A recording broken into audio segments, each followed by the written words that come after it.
Yes. Woo! Good that everyone is watching to the live reaction of the Ubisoft Forward stream. Super excited for this. Let's see if we are live. Of course, it's always interesting to see in real time. Of course, it's always. Yes, I think we are. That's great. Hello, everyone. A ton of people were already, waiting. It's like insane. We had like 1,600 people. I'm not like let's get the thing that is going on right now. So yeah, everyone is excited. I get it. I'm kind of scared looking at this countdown timer because I thought they were going to do like a pre-show as well, but we don't have that yet, and that is kind of weird. So hopefully they come out in 13 minutes and do something. Hey everyone, thanks for joining in Twitch and in YouTube. I appreciate you all. Stop with the Fs, please. No need to do that. Hype train going. Thanks a lot for that.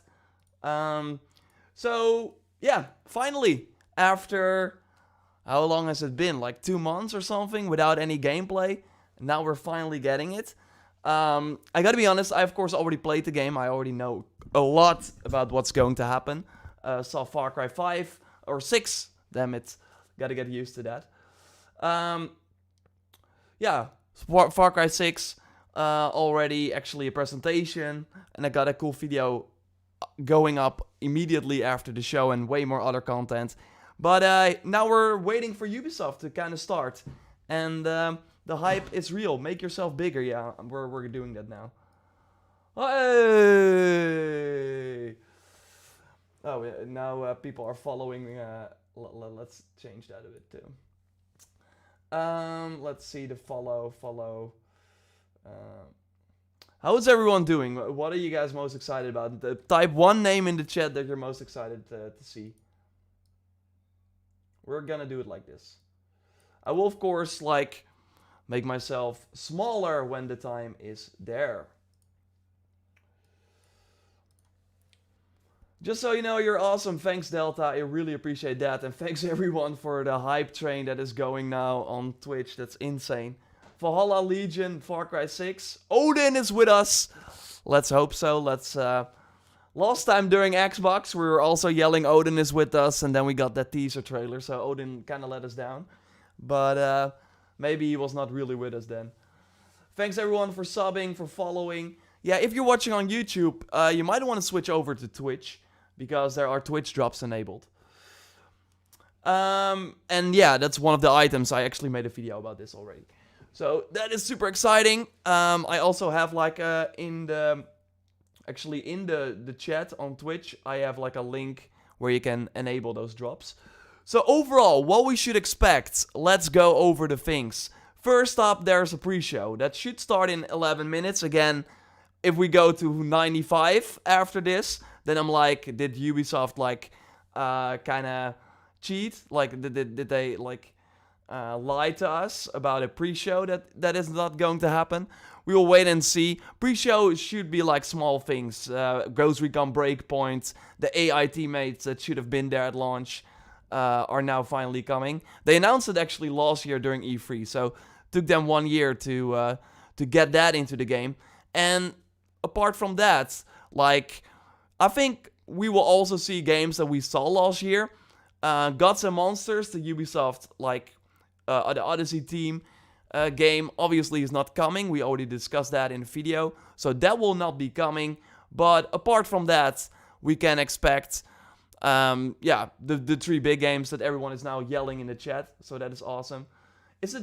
The drop should be happening like during the main show. So when this countdown timer is over, when we're like really hitting the main show with Watch Dogs Legion, Valhalla, Scape, everyone's favorite battle royale. I'm really curious. They're likely going to launch that during this show, at least according to rumors. And then Far Cry 6. I think that will be the end of the show. Thanks there, Brian, for the GIF or the sticker or the animated GIF or whatever you want to call it. And the donation. Appreciate you all. And thanks everyone for subscribing. That's insane to see so many people supporting here over on Twitch. We are actually live like very often, so it's really cool to see people now jumping over to support the channel. That's really awesome. So apart from Watch Dogs Legion, what do we want to see from Watch Dogs Legion? Like, let me know in the chat what you hope to see, because it's really been almost a year since we last saw that game. I, of course, already know some stuff. There were some leaked screenshots that already gave away some of the things that are going to happen here. So I think it's going to be very, very important for them to... Watch Dogs Legion is kind of it's not new anymore, right? We already saw it last year. So what can they really do to leave a mark this year? They have to make sure that we finally get a release date. We don't want to be waiting for that game. Oh, that's another topic, the release date for Valhalla. You likely saw my video, right? About that.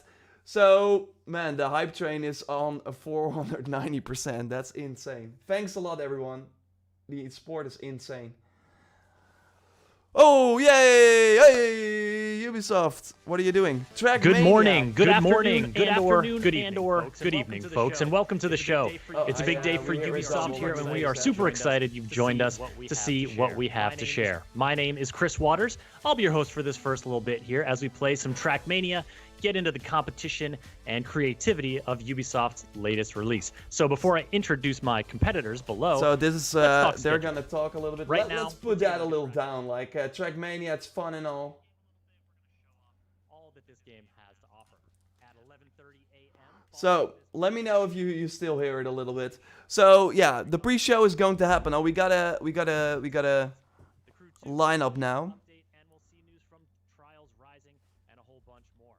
That's concluded, it's going to be time for the main event, Ubisoft Forward, at noon Pacific time, or when that timer reaches 0. That's the main showcase. We'll see. Okay, so the timer is going, and then at some point it will reach 0. And some new announcements as Ubisoft shows off the latest and greatest just for you. Thanks. After that, it's going to be Assassin's Creed Valhalla. We're taking an in-depth look in the post-show, so be sure to stick around for it all. It's going to be a fun day. Yeah. Now, okay, so we're gonna watch that as well, I think. If it's like immediately in the post-show, I will totally be watching that. But I have like a ton of content to still prepare. Assassin's Creed Odyssey, Far Cry New Dawn, Trials Rising, or The Division 2.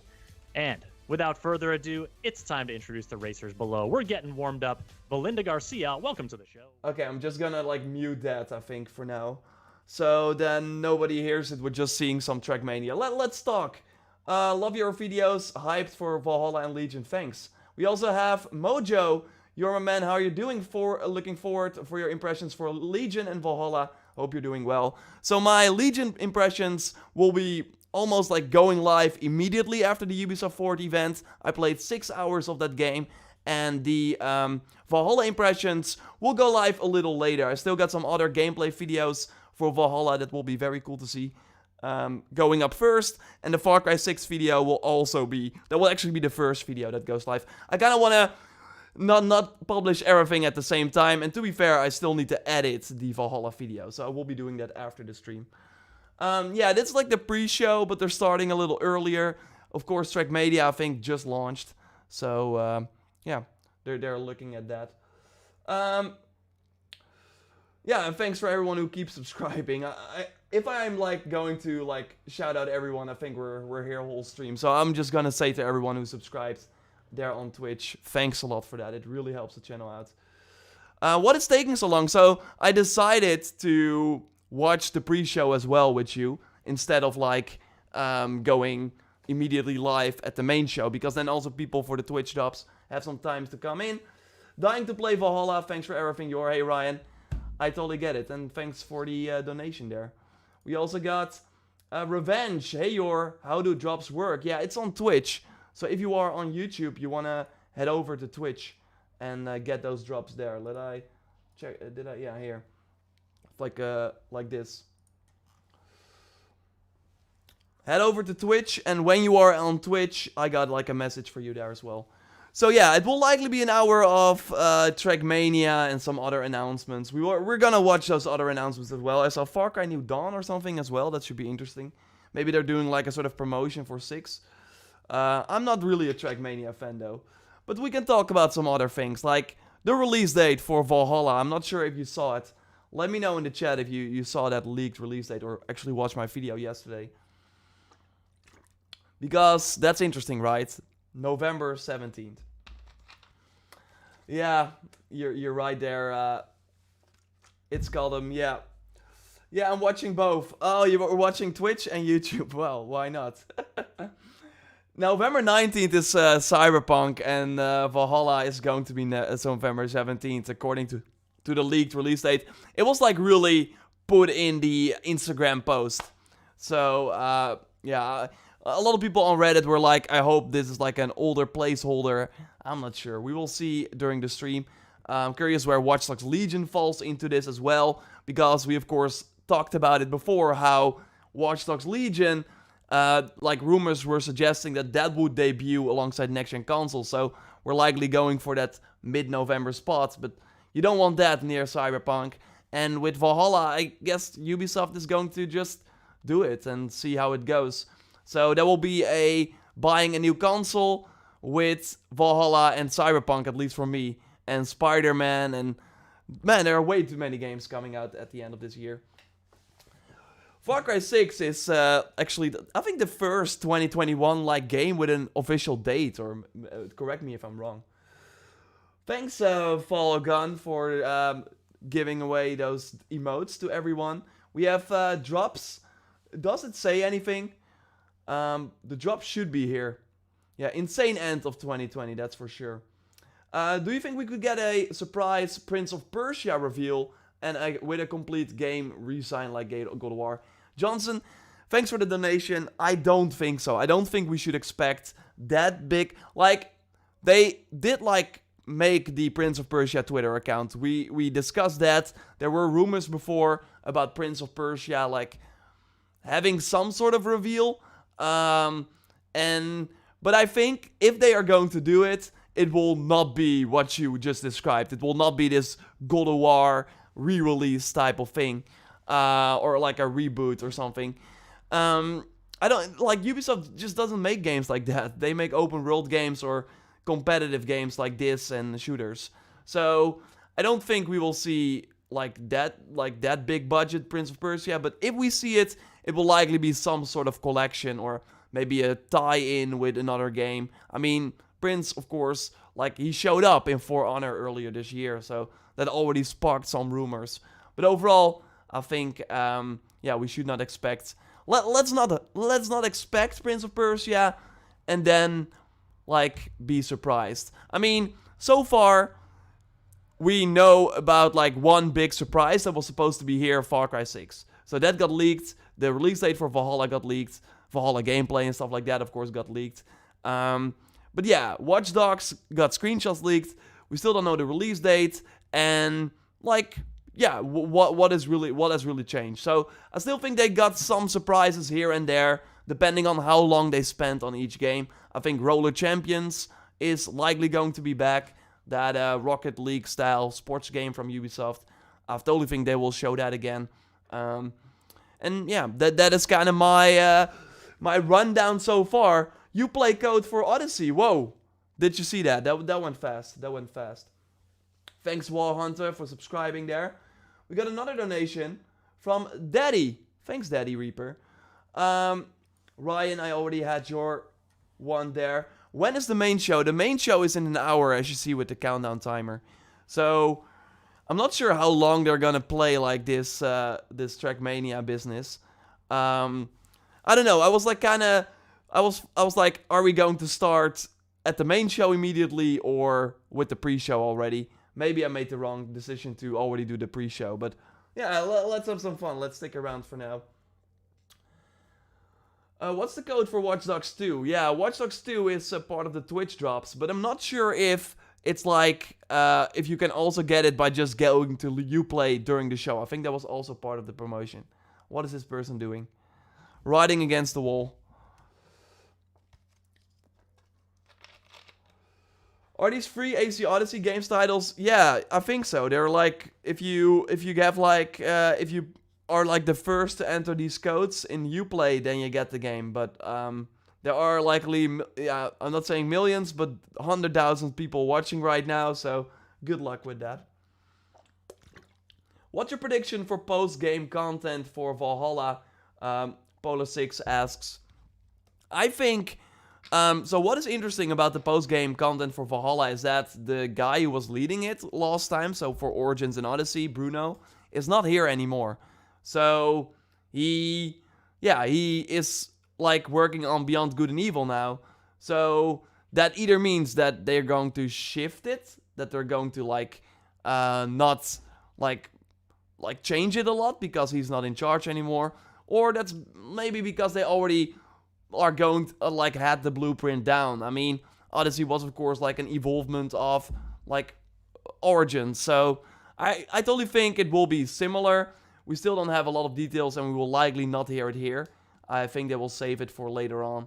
But overall, I think it will be bigger. I think it will be even bigger than Odyssey, and hopefully they I don't know. I thought Odyssey was pretty good in retrospect, but I hope to see more of these like cool encounters, and I don't know. I think they are already like doing interesting things with the online element where you can make your own Viking and share it with other people. So more stuff like that would be awesome. I still think I made the prediction that they're doing a battle pass. That's good. I mean, every Ubisoft game is getting a battle pass. Why not Assassin's Creed, right? Just got here. What is the code for? The code that you see on screen is for, or do you not mean? Do you not mean that? Hey, you're male or female Eivor? I will actually. I'm not. I don't think I can talk about that. But your choice. It will be easier for you to choose after my video goes live. Let's put it that way. View on Ghost of Tsushima. Hitman Shu asks. I am playing it. That's all I can say. And yeah, that's all I can say, sadly. But I will have the review with questions answered up this July 14th. So this Tuesday. Then Wednesday I will follow up with another similar video. And then Thursday we can really go crazy with tips and tricks. So busy week. The codes aren't working. No, that's likely because it's like a one-time thing. So if there's like one person who can redeem this. So yeah, again, you have to be fast. Is Ghost Week on Breakpoint being shown? Yeah, Cody, it will be shown in a second here. Hey, Daddy Reaper, thanks for being a member, actually. You're a member for quite some time now. Which edition will you be getting, and which do you think has the best value? Are you talking about Valhalla now? I think it's always hard. Like, I love these games, these Assassin's Creed games, so they come every 2 years now. So then I'm willing to buy the big edition to get some head start things. But to be fair, I only think the gold edition is really worth it because the season pass is cheaper in that edition, although it depends on your region. How long are they going to continue with this Trackmania business? So yeah, I totally think that the gold edition is the best value, although they of course changed it. Normally, or first with Origins, the gold edition included the ultimate pack. Now it's not the case anymore, but I like having some goodies, $10 extra. Yeah, give me those armor sets that I otherwise cannot get. And in Valhalla, those items, as also said, but the Twitch drop should be more powerful. Like, I don't think there are like even rarities, so we don't even know how it's really going to work. But what they said is really that the item you find can be used to the end of the game and actually be powerful. And that was not the case with the deluxe edition items from the previous editions.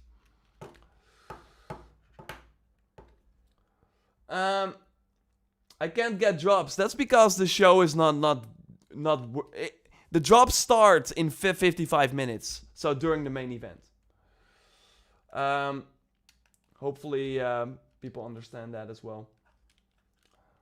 Valhalla is trash though. GTA 3 graphics. Remember that the leak footage was like pretty poor quality. I think they put it up at 1080p and then someone grabbed it 720 and that was like the version that everyone ran with. And remember, it's like a work in progress build. I actually want to go back to Odyssey and look at that E3 footage from 2 years ago. Oh, they're done. They're gonna switch. Are they gonna switch gears? And then see, like, compare the quality. I think that would actually be pretty cool to compare the quality and see, yeah, how in what state that game was when it was being shown. Because we can learn a lot about it. And I think the release date, that leaked release date, is also very telling. That is like November 17th, that leaked release date, if that is true. That's like the final day they can launch that game.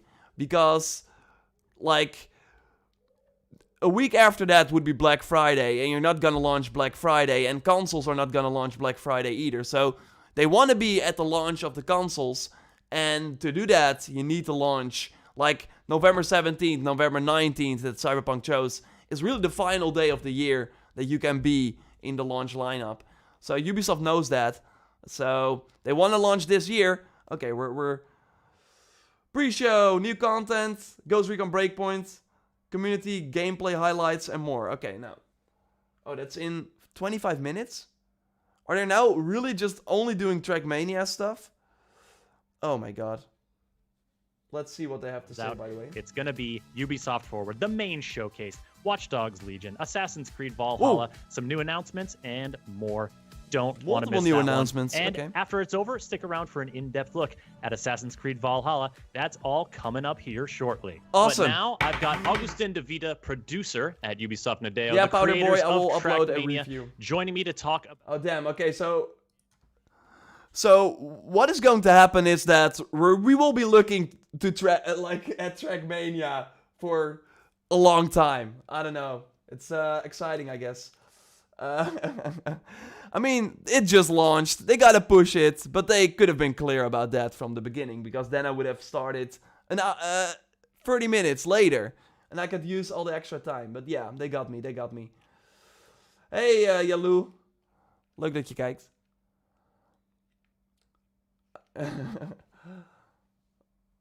One person I know is watching. Nice.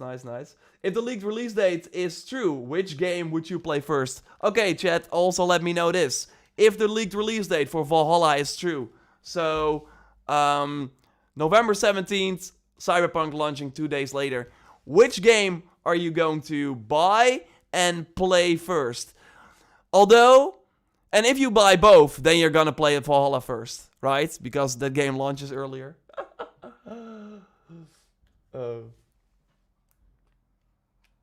I think most people will be saying Valhalla here, I guess. But it's pretty...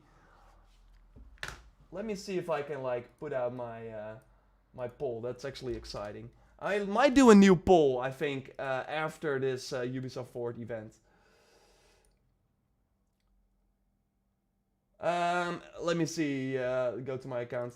I see mostly it's still kind of mixed, and I'm surprised by that because we're watching a Ubisoft stream. But still, let me see. Oh yeah, I'm going to grab that poll, and maybe I can show it right here on the stream. That would be exciting.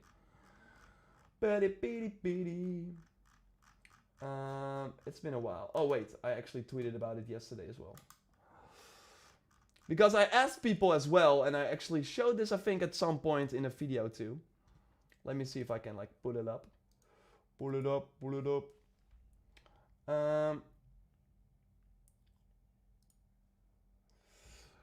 Poll.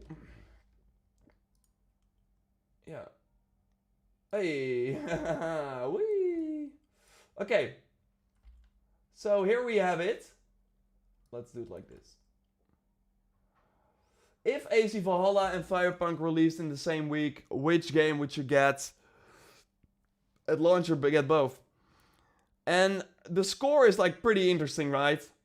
First Valhalla was on top, and then Cyberpunk kind of sneaked in, but like 11,000 votes, that's a lot. But this also shows you that this is not maybe a bad idea for Ubisoft to launch it close by. They will still be fine.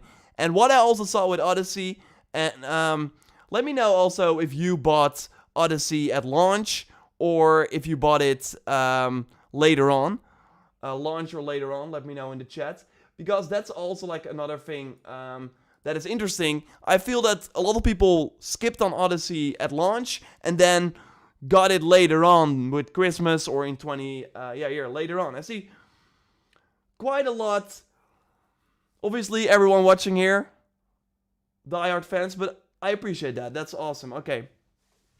2 years later, wow, later. Okay, it's still kind of mixed. Still kind of mixed. But yeah, I think these games have tills, right? Like, if you don't buy Valhalla at launch, if it's then like $30 a few months later, that's like a fucking sweet deal, right? To have that game and have a ton of DLC content already out.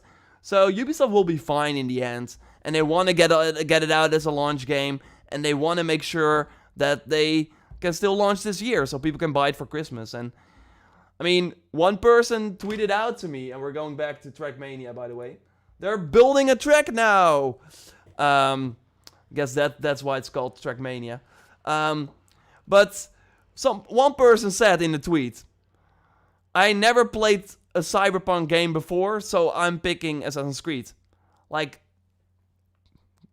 name another Cyberpunk game, but the point is, that is what Ubisoft is going for it. Like, when you buy Assassin's Creed, you know what you're gonna get. When you buy, like, when mainstream Jake goes into Best Buy and sees Cyberpunk and Assassin's Creed, he knows Assassin's Creed, he doesn't know Cyberpunk. He might know The Witcher, but he might not know that these games are connected. So, I think Ubisoft will still be fine, but it's like the worst possible release dates they could pick.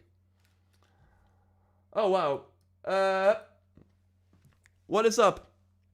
Yeah, the drops are later, man. And thanks everyone for subbing. Appreciate every one of you. How to get Watch Dogs 2? That is also a Twitch drop, but I should just like pull up Uplay and then pull that up and like during the stream. I'm gonna check it right now for everyone watching. How do you get Watch Dogs 2? Watch Dogs 2, Ubisoft Forward. Because I think they also announced it if you just like log in. Here, claiming your free copy during the Ubisoft Forward show.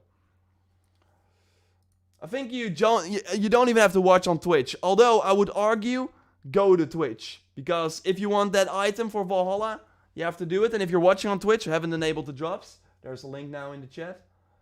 Thank you to my stream deck there. Okay, too many requests when I click on the Watch Dogs Legion news story, so Ubisoft is not able to give me the answers. Hey, they made a Ubisoft Forward stage. That's fun. Can someone ask if we can toggle auto sprinting, please? You mean for Valhalla, Red Wolf? I mean, I'm not allowed to talk about my PlayStation, but I don't think it's in the game yet, or in the game. Like, I don't think so. Auto sprint. Do you mean that you're like always sprinting even if you like move the analog stick? I don't think that's in the game. I'm not sure. Maybe the Dutch. I'm not sure. I think the Ubisoft website is overloaded. I'm really curious what we will see for Far Cry 6. I mean, I already know some stuff, but I'm curious what they will show, if they will show some more. But yeah, there's a big video going up later on. Does this stream have the same rewards as the Ubisoft stream? Yeah, it should be. Yeah, Ubisoft servers are always bad. I don't think that applies to like okay.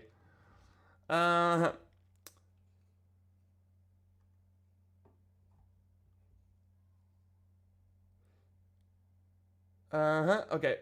Let's see what it says. Watch.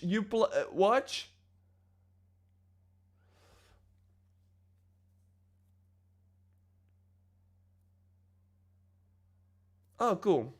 I am, by the way, here. Okay.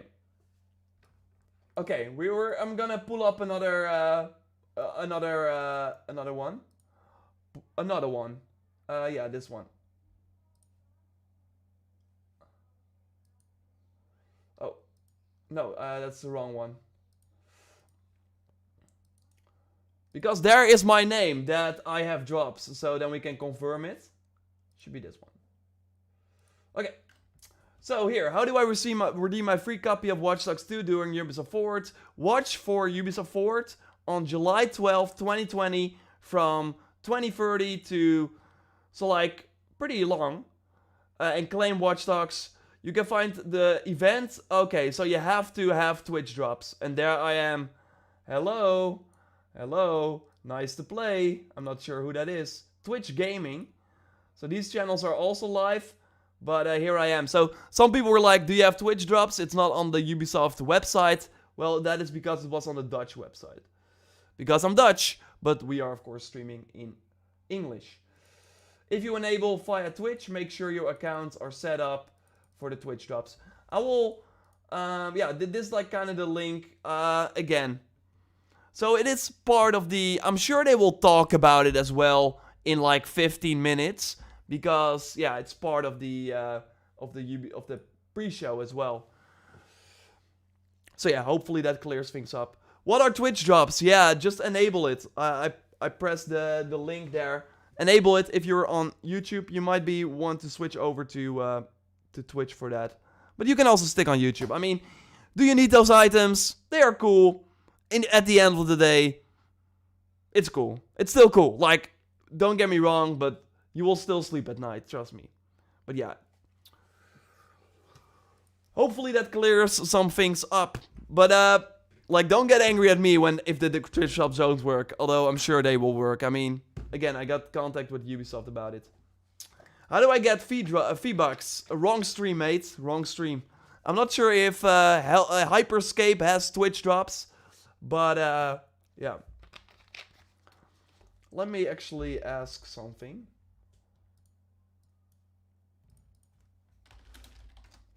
Let me ask something.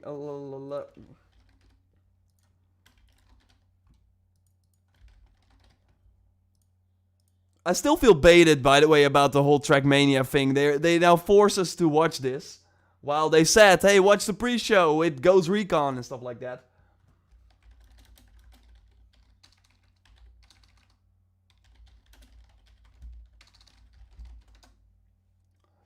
Okay. And thanks everyone for following and subbing. Appreciate it. We finally get baited again. I mean, I hope it's not as bad as getting like baited as like with the Xbox event, right? That was really bad. With like, watch first ever gameplay trailer for Assassin's Creed Valhalla. 1 minute of crappy shit. So the codes are so lame. Yeah, if you get those codes, screw it. Then you're not a real Ubisoft fan. You already have all those games. Freaking old games. Okay, they're gonna talk about it again. Ubisoft Forward pre-show. We'll be taking a look at AI teammates in Ghost Recon Breakpoint, getting updates for the crew too, hearing from Trials Rising about a special new track for fans who like long rides, and a bunch more. Then, at noon Pacific time, it's the main event, Ubisoft Forward, with Watch Dogs Legion, Assassin's Creed Valhalla, and more from Ubisoft's upcoming lineup of games. Stick around immediately following the show for a deeper look at Assassin's Creed Valhalla. And for now, yes, we're gonna do that.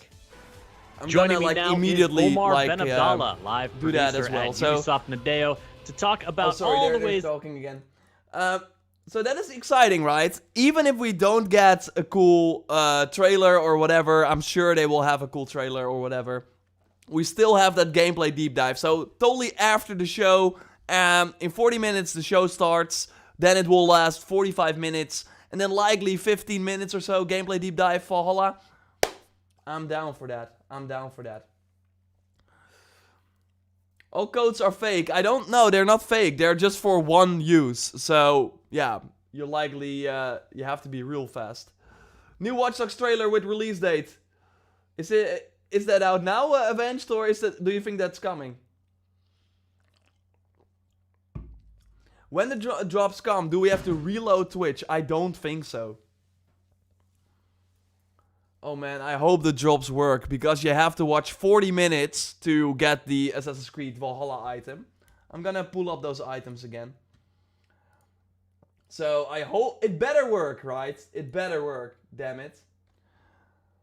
Otherwise, I'm gonna go after it and make sure that hopefully everyone gets it. Let's see, I had the image here. So how can I like... Image... Okay. Yeah.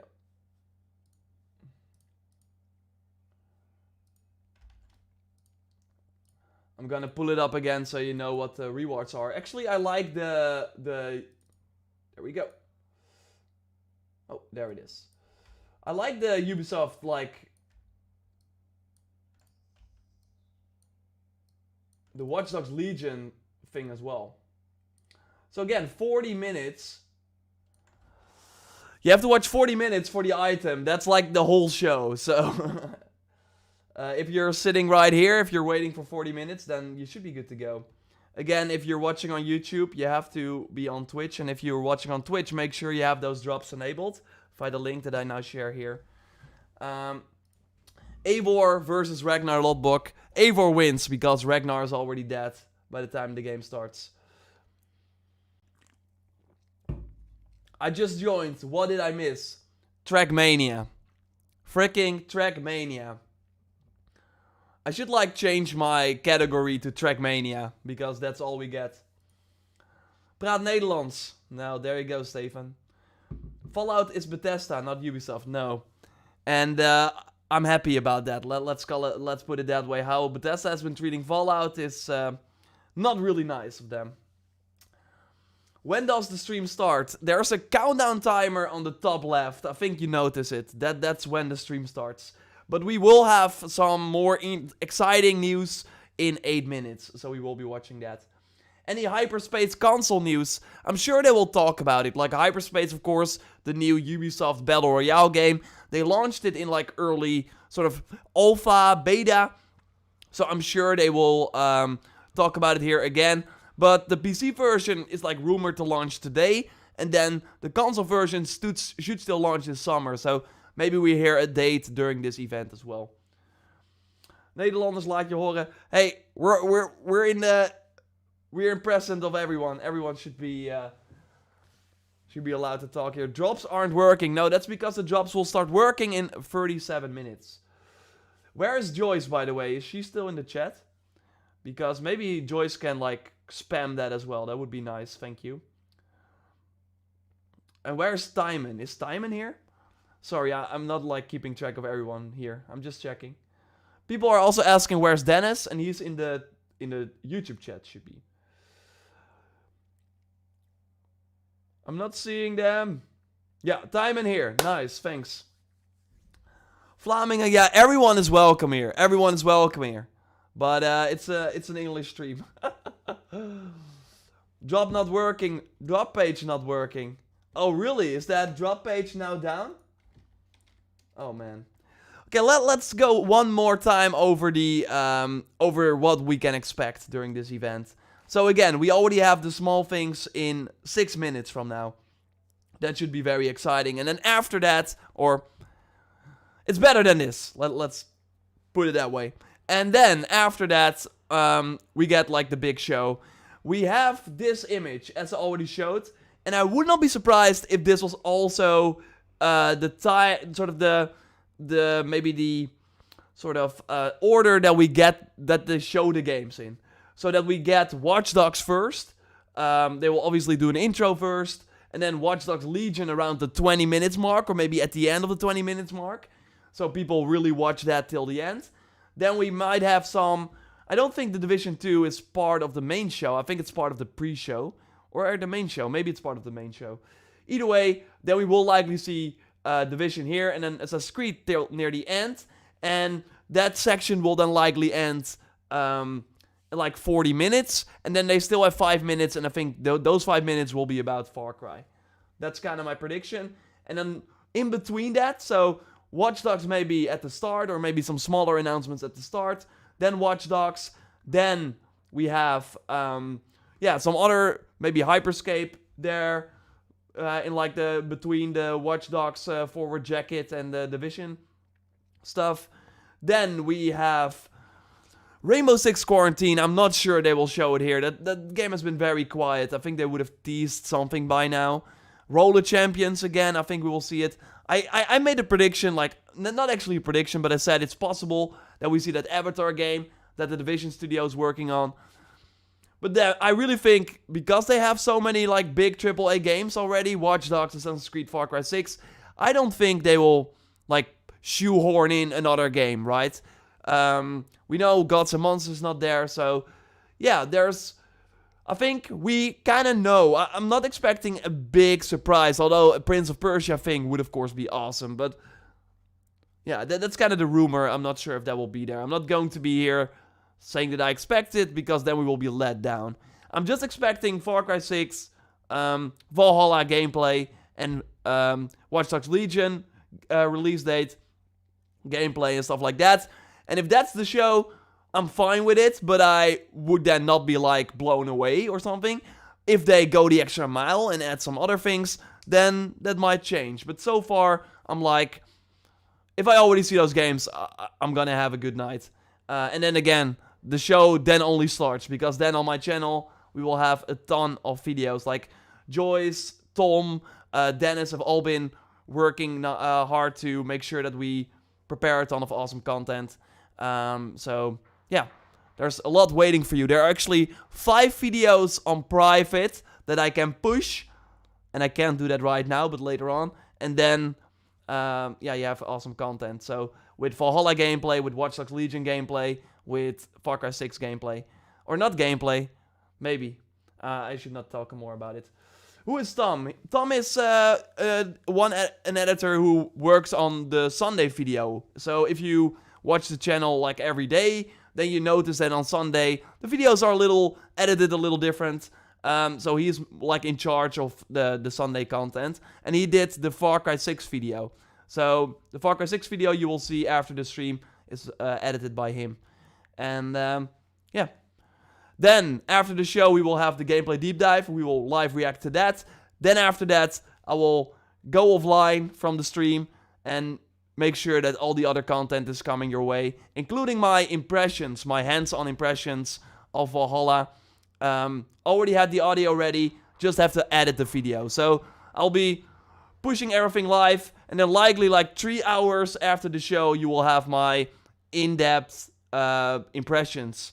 And then it's only the beginning, because then every day you're likely going to see a new Valhalla video. Woo!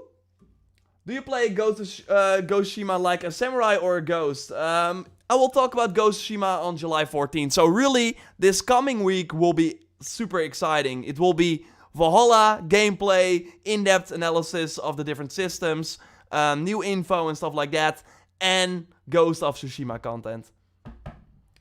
Are you the biggest YouTuber in the Netherlands? Love from Denmark. No, man. Thanks for the kind words.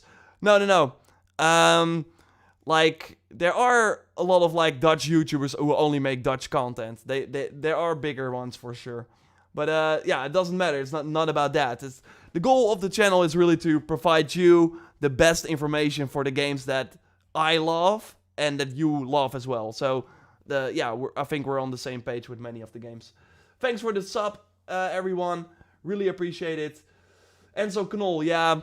But in terms of gaming content, I was like talking more about gaming content. Please don't spam. We have mods there. Are we getting Far Cry 5 gameplay? I don't know. I can't say anything about it. Sadly. You achieve your goal then. Thanks, Jace. And thanks for being a member there.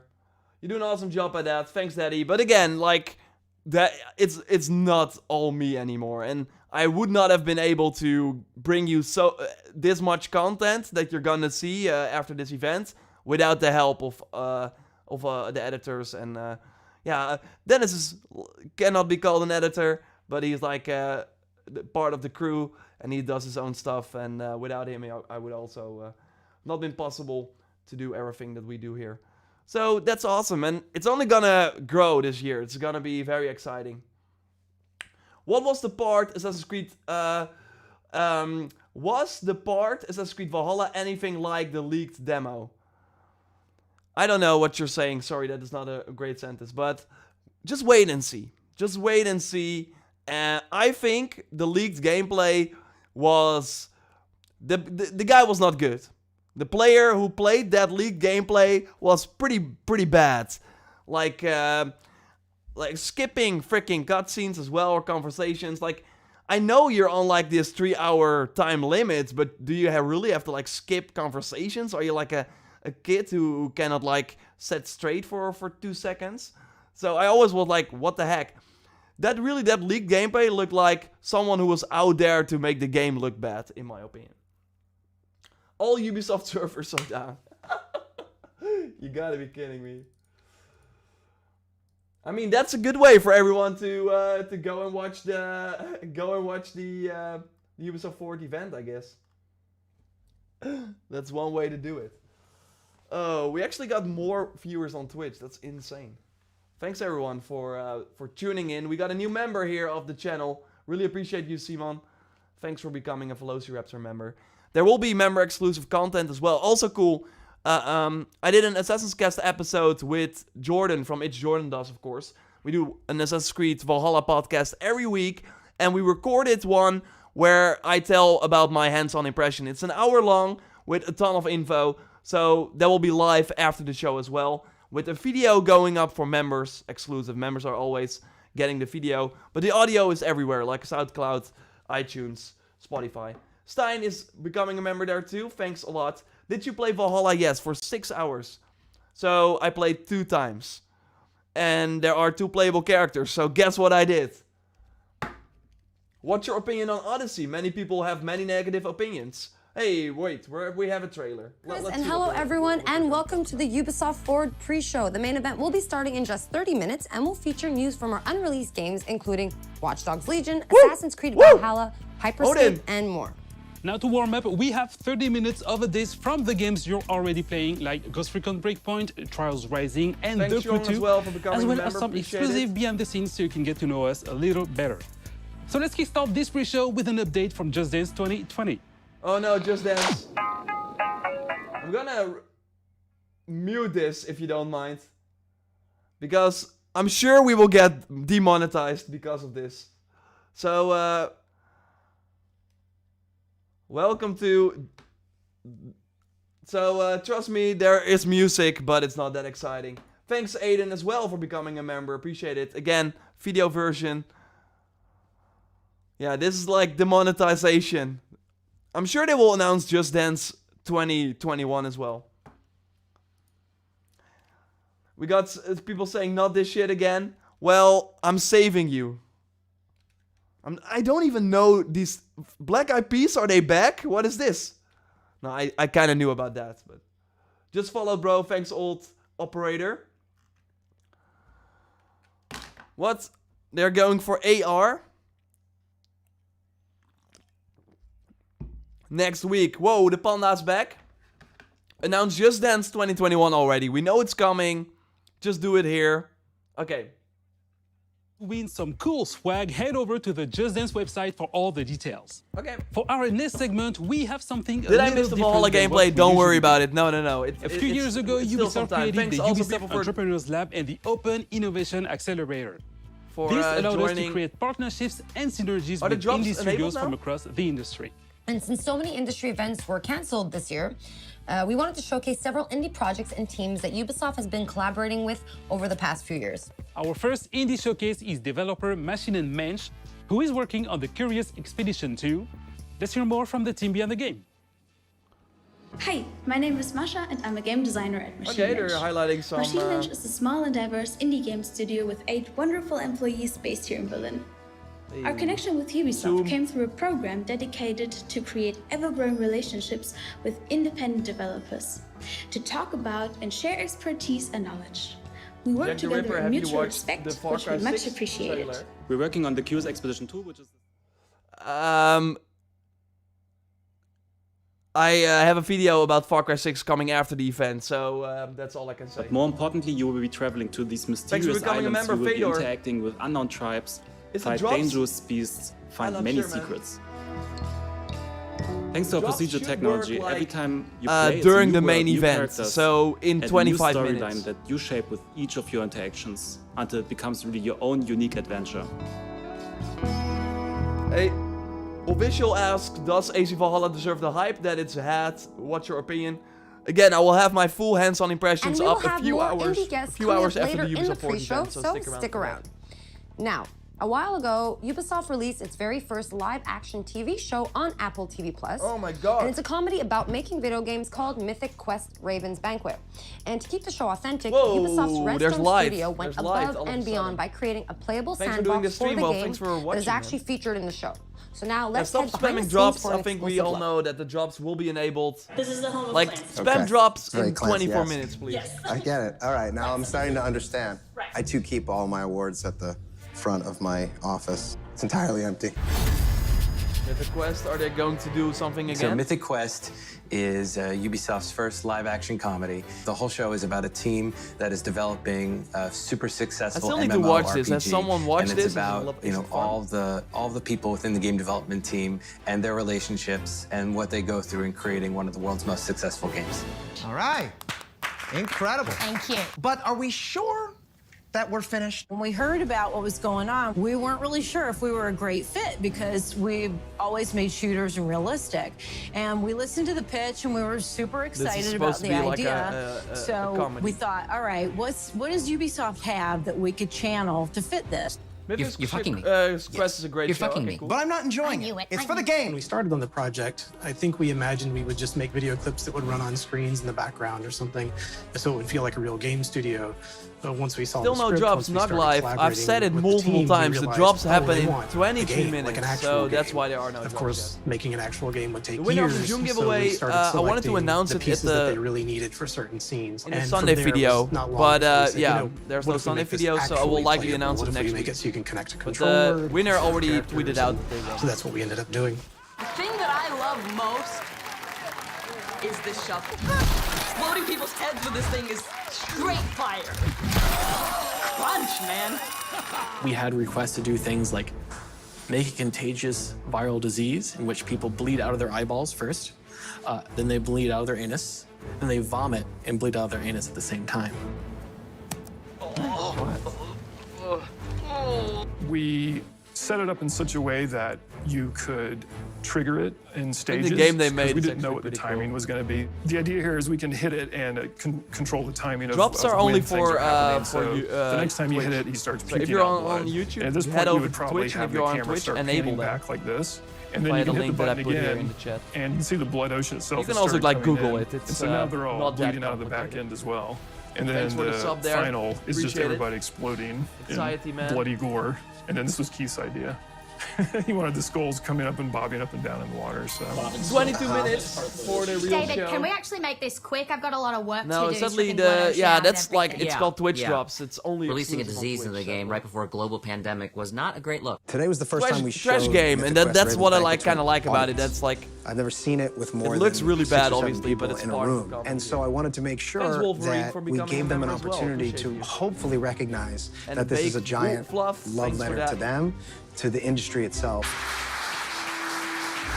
I was a little nervous, I gotta be honest. I thought it was gonna be a little Douglas, you cringy, don't have but to it was spam. fantastic. I thought there explained was how drops a work. lot of truth and in the How do we humor. enable drops? It's I about put it in the chat time right that now. we had a show about our industry. You could tell when the audience was laughing, when you're they in really hit Twitch something that felt like the game industry. Please don't make these Ninja Turtle, or is it like not a Ninja Turtle? I'm not even sure.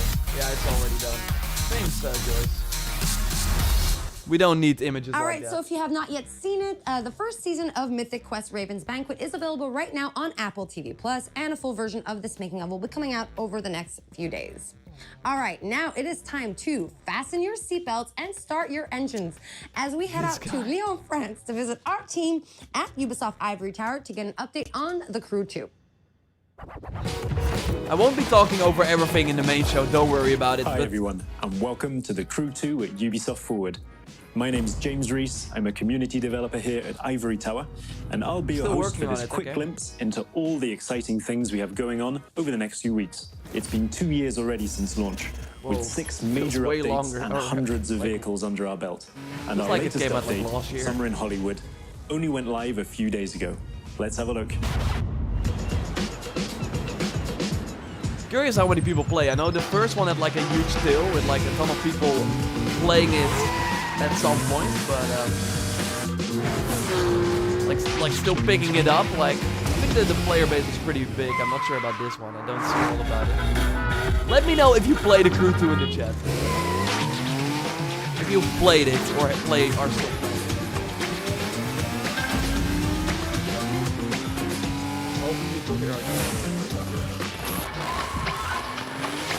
Who got old fast?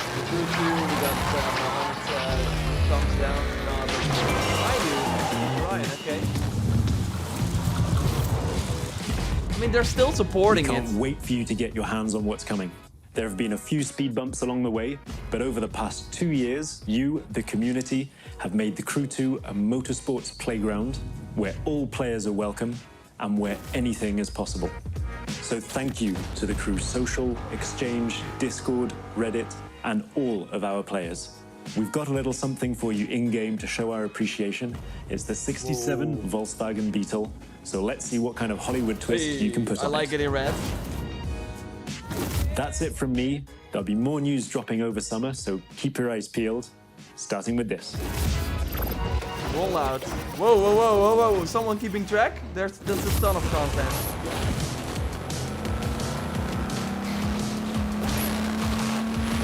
Graphics are not that good though.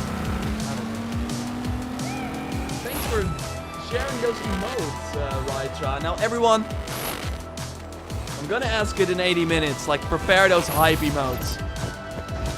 Prepare them. If you're, I think it's only for members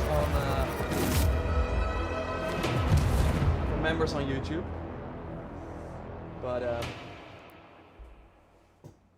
in case you missed it, make sure to boot up the game right now to unlock the amazing 69 Volkswagen Beetle. Okay, everyone, be right back. Gonna boot up the Crew 2 now. Stay tuned in the near future for more info about Year 3 of the Crew 2. Our next video is from our second indie guest, Bossa Studios, who will be injecting a delirious dose of fun with Surgeon Simulator 2. Enjoy. Whoa, Surgeon Simulator 2, they got that? Or are they just like highlighting I'm Nick indies? from Bossa Studios, and I'm a senior game designer on the upcoming Surgeon Simulator 2. So at Bossa, we're always keen to share game development knowledge, and Ubisoft has been a fantastic partner in this. They deliver lectures on procedural content development and player science. And in turn, we shared with them the ideation processes that we use to develop initial ideas into living, breathing games. Which brings me on to Surgeon Simulator 2. We've really doubled down on the physics-based pandemonium that the series is notorious for. And we've pretty much expanded on every other aspect of the game as well. So this time around, you're no longer just play it in floating VR, and confined to the operating table. You're actually a full first-person I actually have a surgeon VR headset. with an entire medical facility to Never explore. played this though. And in More addition into to the the Beat levels that Saber you'll and find in typical story Super mode, Hot, of course. you'll now be able to create your own unique levels and experiences using Ubisoft Bossa Drops Labs doesn't creation work. mode. I'm gonna check it now. So it's a really easy to use, intuitive set of tools that allows players to create either on their own or in online multiplayer with up to 3 friends. It still works for me, man. Everything The players drops are create here. can then be uploaded and shared Where with is the community. Odin? That's a good question. And We here, don't surgery know. really is just the tip of the iceberg. During our closed alpha period, we've seen players create all sorts of amazing stuff. Whoa, they're in the closed From alpha bowling alleys to for space Surgeon stations, Simulator 2. pirate ships to Whoa. horror-themed escape rooms. And this is before the game is even released. So we absolutely cannot wait to see what players create when we launch the game this coming August. And in fact, if you pre-order Surgeon Simulator 2, you can receive exclusive closed beta access. When is it going to launch then? Because they just did a closed alpha, then they're So for going those of you who are to just do a joining closed us, beta, you're and then they watching still the want to launch pre-show, like and a few Ubisoft weeks Forward later. will start once the countdown on your screen reaches 0. And make sure you log into Uplay to unlock rewards as you watch the main event. But now, our next segment is about an Easter egg in The Division 2. So let's go behind the scenes with the devs from Ubisoft Massive Studio in Malmo, Sweden to find out Far Cry more. 6 hype. Running through collapsed buildings, climbing over fallen debris, and encountering makeshift living spaces is common for players of The Division 2. Within its post-pandemic environment, many players have spotted something a bit more unusual, which has left them asking, what's up with all of these rubber ducks? The rubber ducks, no. So there's a thing in programming especially where you talk to a rubber duck. And it's a way to solve your problems. They have rubber if you talk ducks to a there. rubber duck and you just say things out loud. I think we can buy these it rubber helps. ducks too. One of our artists decided to take this to another level and he used the rubber duck scaled up to like a ginormous scale and put it in the level just to remind him to do something. And it sat there for a while. And the rest of us kind of really loved this giant rubber duck sitting there for so long. We decided to put a little memorials to it across the world. Yeah, I'm also having issues what started off as little memorials, and then oh we started God. adding stories to them. So there's one where these two ducks are sitting on a bench having a date together, and there's another one somewhere where he's sitting with an umbrella hiding from the rain. The idea of the ducks is similar to the rest of our storytelling, where we're trying to add some hope into the world.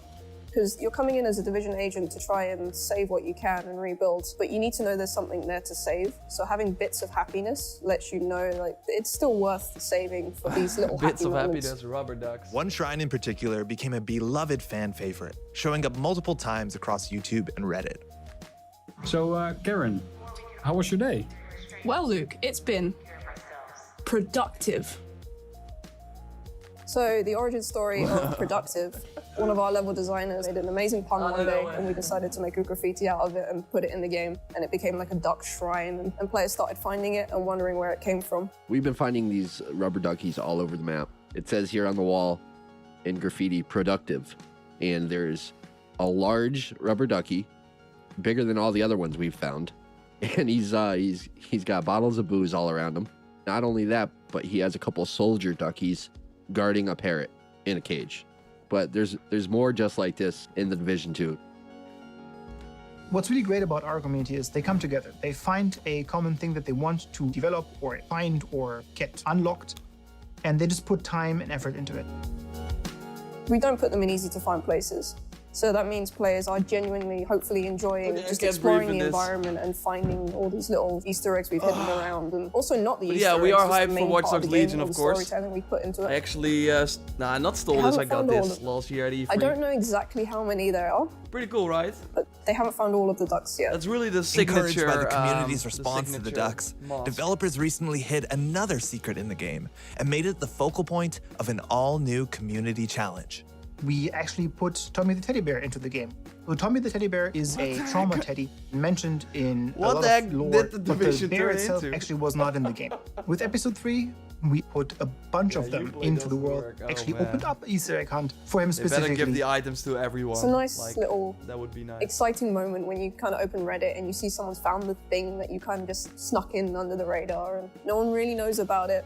And some of the I players hope they are have really like clever. more There's Division some, stuff to talk about, hard because Easter eggs that if some this of the is level really designers then and I'm like, gameplay designers what the have heck put is in, going on with and the people have game? managed to solve it with no help What the heck am I whatsoever. watching, Sean? I agree. Games are Like, smart.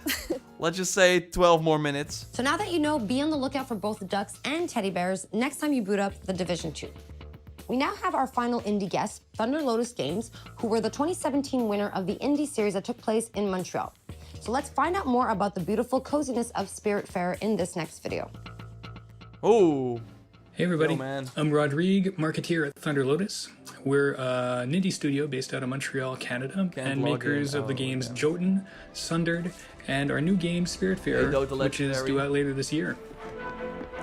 Yeah, well, it has been a week. Past It 6 has years, been a we've week, tried but to make exciting AAA stuff. quality games with a hand-drawn indie heart. Hitting a quality standard consistently in game dev is a huge challenge. There's so much trial and error on the path, and during the looks actually Sundered pretty cool. production, we were lucky enough to have the Ubisoft Entrepreneurs Program in our corner to help us reach our goals. As co-winners of the spending those Ubisoft bucks. Indie Series in 2017, we received not only generous funding, but also crucial mentorship and access to the Ubisoft testing facilities. So we're grateful to Ubisoft for their support and helping us make what would become our kinda biggest looked success like to one date. of those We've older taken that Ubisoft experience art with games us they onto did what before this, is like our most Child of ambitious Light. production yet, and that's Spiritfarer, With Brawlhalla which kinda we're calling a meshed cozy together. management game about dying. In Spiritfarer, you play Stella, the newly appointed ferry master to the deceased. And as Stella, you're going to build a boat, you're going to explore the world in search of spirit passengers seeking passage to the afterlife. You're going to spend relaxing quality time with them, you're going to create lasting 10 more memories, minutes. but ultimately, you're going to have to learn how to say goodbye to your cherished friends. Nice, Azo. He linked The his game's account. near and 10 dear I to mean, our it's hearts and 4 something really hours special. We can't wait to share it with the world later this year. So look for it soon on PC, on Xbox One, PS4, Nintendo Switch, and Xbox Game Pass. Thanks Yeah, a lot. looks pretty cool. And cheers. Cheers, man. Okay. It is time for an Ghost Recon. update on our favorite motorcycle platformer with the insanity, pain, and triumph we all know and we all love. Trials Rising came out last year, but I think the team from our Red Link studio in Helsinki has a little surprise coming to the game for the fans of the franchise. So let's take a look. Only for fans of the franchise. really look this? Hi, we're here today to introduce you to an exciting new endurance challenge coming to Trials Rising. But to make sure that we respect social distancing guidelines, Auntie and I decided to... Do I fire the goose now? What? Fire the goose? Fire!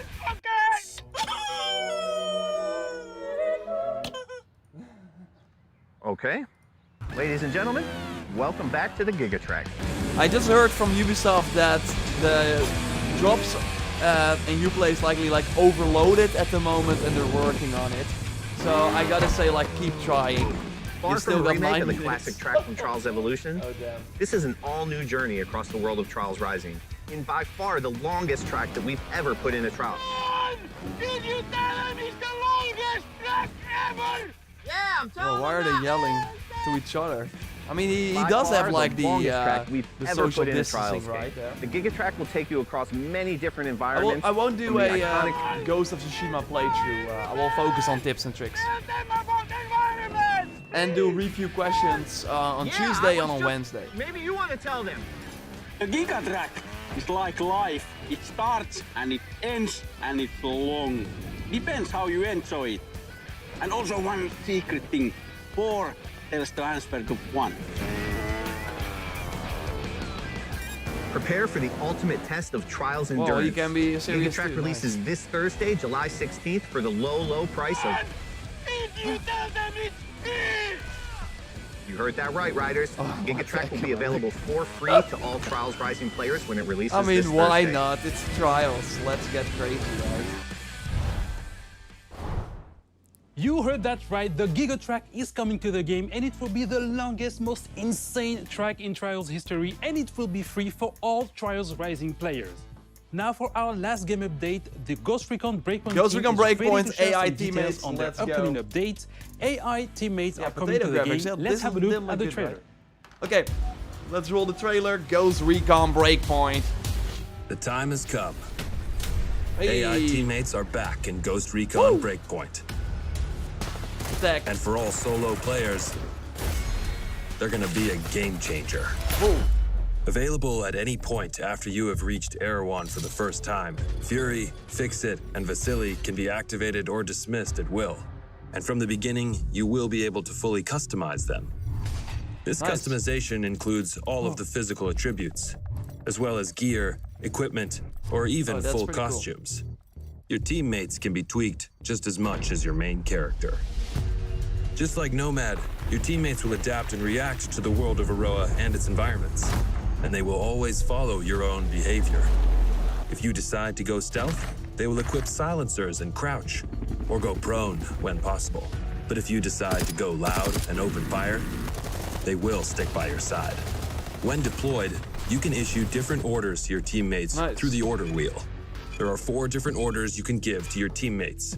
You can tell them to regroup on your location, to hold their current position, to go to a specific location, and to open fire on nearby enemies. These orders can be given at any time, even through your binoculars and drone. Once they for the approach sub there. potential threats, the Appreciate it. teammates will notify you and mark them automatically. Got a hostile. With a good look at your enemies, you will be able to set up a sync shot where each of your teammates I see picks a a lot of people target. say Ubisoft is out of You can ideas. even link it to your 3 sync shot drones for a simultaneous 7 This is like target the most takedown. requested feature. The teammates have weapons equipped at all times, a versatile assault rifle to accommodate all situations, and a primary weapon that you will be able to fine-tune. Indeed, apart from mark upgrades and passive bonuses, the full gunsmith is accessible to your teammates. Nice. And their weapon of choice will have a direct effect on the battleground. Depending on the type of weapon they have equipped, the teammates will adapt their engagement distance and rate of fire, from close distance shotgun wielding all the way to long distance sniper shots. Of course, if you get taken down, your teammates' priority will be to try and rescue you. We'll also take To achieve that, they will teammates will first also- focus their fire on the surrounding enemies before getting to you. And they will expect the same from you, especially as you will be able to carry them to safety if the situation requires it. Finally, the teammates will also be your best allies in any vehicle, especially on the road and during did a raid high-stake with them, pursuits. The teammates will be available for all solo Ghost Recon Breakpoint players on July 15th, and we cannot pretty wait soon. to see your reactions. We'll see you on the battlefield, Ghosts. Still though, very interesting that this was the last big game that Ubisoft released, and normally that would be like part of the main show, and now it's like the pre-show. Ghosts. I'm Grace from the Ghost Recon team.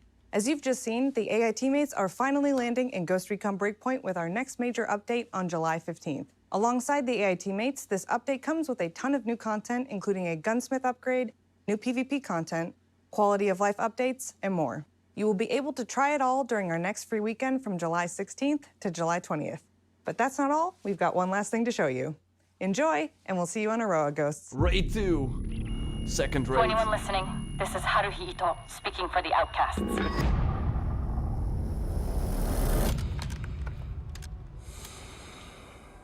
We stand against Sentinel's illegal occupation of Aroa. We call on all of Aroa to join us.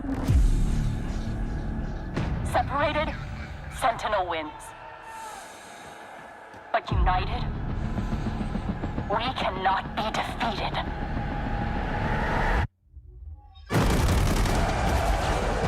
Battle Royale.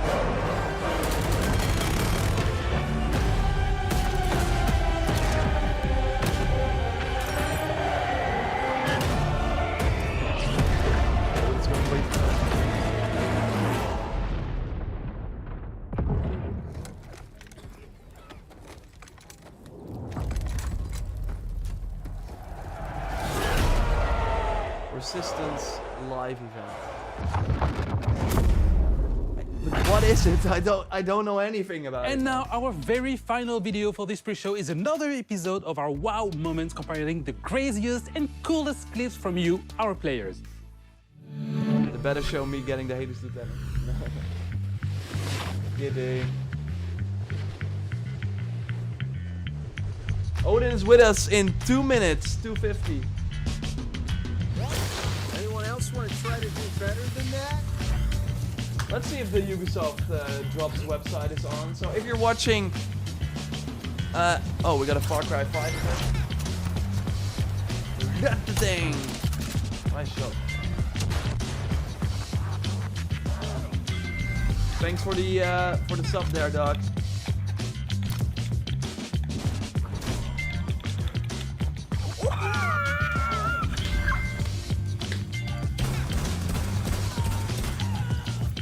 Shotgun OP. I was gonna interrogate him. Okay, this guy though. we're close. Oh, okay. 2 minutes. Ooh. Let's see if the drops work again. So, if you are not familiar, by watching this stream on Twitch, there should be Twitch drops. So, this is the Twitch drop. Okay, they're showing like the Crew 2 now, or I'm not sure. But these are the Twitch drops. And yeah, it's about the main show. That's going to start in 1 minute and 40 seconds there. So, for 40 minutes, if you watch, you get an item in Valhalla. 20 minutes already a jacket in Watch Dogs Legion. And just watch on Twitch. At some point, you get Watch Dogs 2 if you got the drops enabled. So there's a line that people want me to yell.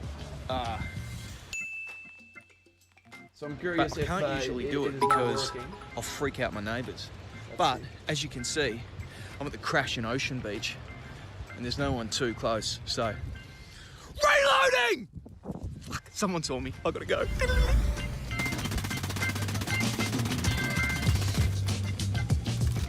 No, it's still not working, or I got the wrong password. I'm not sure. I don't know.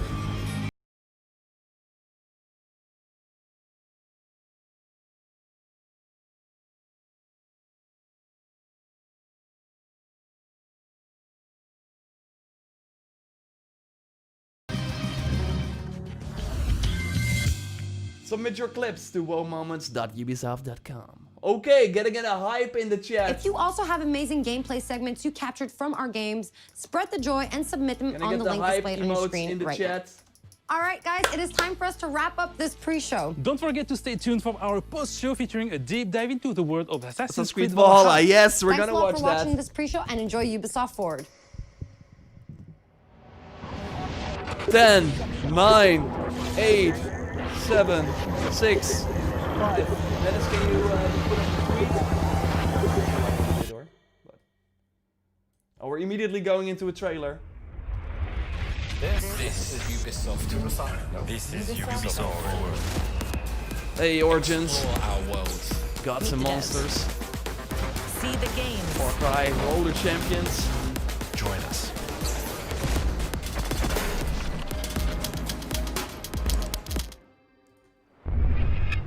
Hi everyone, I'm Neelam Kumar, and I'm very excited to be co-hosting the first Ubisoft Forward with the talented Yusuf Mageed.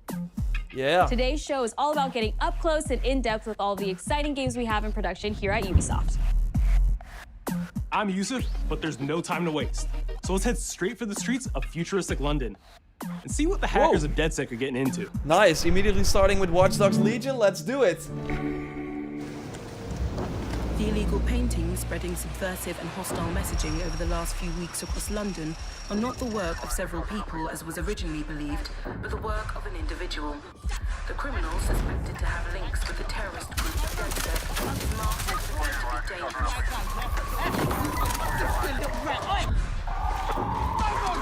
Drop should be enabled.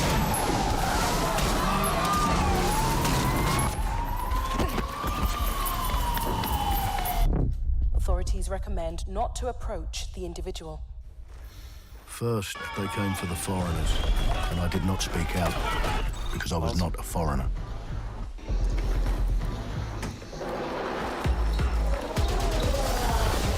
Then, they came for the protesters, and I did not speak out because I was not a protester.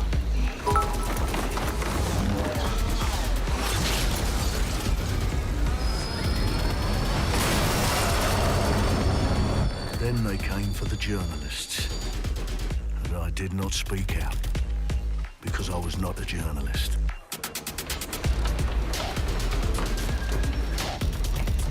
Thanks, Dennis. And then they came for street artists, and I did not speak out because I am not a street artist. Awesome mask.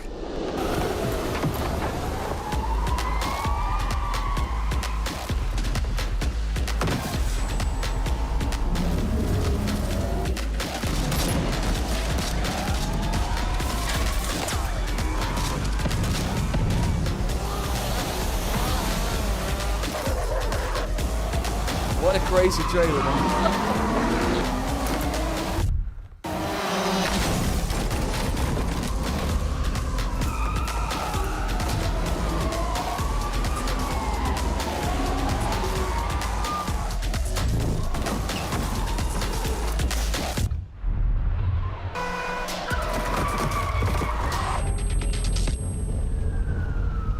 And I realised that eventually they'd come for me, and there would be no one left to speak for me.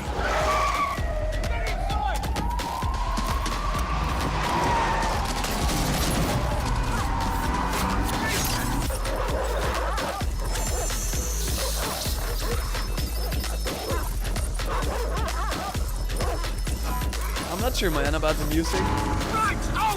Nice! Where are we off to, sir? It's fine! I'll show you the way! Okay. Sorry, miss. Jesus! All right, so we're in a total mess now, so let's get the hell out of here.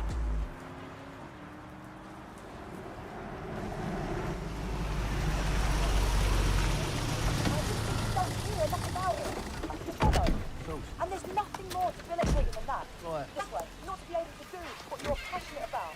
After a long night, London is in chaos. The main arteries through the city are blocked.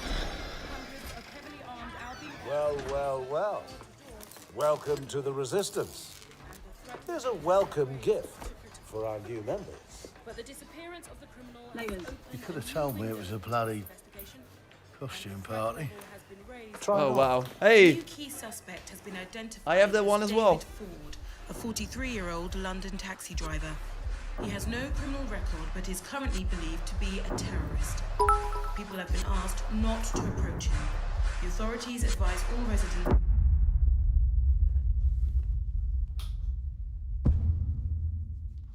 I was in the trailer. I'm Clint Hawking. Clint.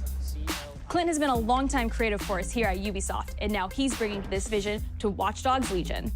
So yeah, what we just saw was an amazing short film by the director Alberto Mielgo that was inspired by Watch Dogs Legion and looks at the game and the universe and the characters through his incredible artistic vision and visual style. The city needs a resistance. Like the film, Watch Dogs Legion tells the story of ordinary heroes setting aside their differences in order to come together as a collective and to fight for a positive change. You can literally recruit and play anyone who you see in the open world. You profile people that are interesting to you, you help them with their problem, you play their origin mission. Just help me get some closure and I'll do whatever you want. Sounds like a DedSec problem. Leave it to us. And that's how you recruit them into your team. And then they become the heroes of the game and the stars of your story. And what are you doing in my flat? You with Albion? Please, think more underground. You with Albion? I'm tickled, but think more underground. What, DedSec? Hey, there yeah, she is, right, Helen. I'm Che Guevara. You're done. And they make the story not only, unique to them, but unique to you as the player and personal to you because they're, heroes that you've chosen and invested in. What would I say to fans? I guess I'd say, take care of yourselves, stay safe. Welcome to the Resistance. But when? When can we play, Clint? Our London town. A modern metropolis. Built on history and prosperity. Only took 12,000 years to build it up, and one night to tear it all down. Ooh. Oh my God. Listen up. Get all your units to move in and lock down the city. The Albion With leader, London under attack by a mysterious terrorist, the government turns to a private military company called Albion to keep everyone safe. What could possibly go wrong? Ladies and gentlemen, Mr. Nigel Cass, CEO of Albion. He's kindly stepped up to establish order. Understand this. I will not allow anyone, not even myself, to jeopardize this. He will stop at nothing to permanently control the city. London will be the first city in the world to be made truly safe. Nigel's not the only opportunist who's taken a liking to this fair city. Meet Mary Kelly, head of the most powerful crime syndicate in London. Be sure and spread the word. She and her goons are using the dark web to sell everything from party pills to people. This microchip is scary, I know, but I got to keep tracks on my merchandise, don't I? You made me a slave. You do not want to ruffle her feathers. With the city out on its arse, it now falls on you to build a resistance and take back London. All right, everyone. Faces on, guns out. Any of the brave Londoners you see walking the streets can be recruited into your team. Yeah. Like him. Her. I recruited that guard, or by the even way. her. Hey, Helen. Everyone could become your next secret weapon. In our first mission, we need to get some dirt on Nigel Cass, and that means breaking into Albion headquarters inside the Tower of This is London. also playable. I All played the this hardy one. souls you see here are people we have recruited from the streets of London. They all have unique abilities, and you're free to tackle this mission with whoever you like. Dear God, my eyes. Mikey! Zip up, get to work, and let's never talk about this again. Like everyone in DedSec, Arthur can hack pretty much whatever. But as a construction worker, he has a particular set of tools that make him handy. That never gets old, like hacking a car. He can even call his own cargo drone.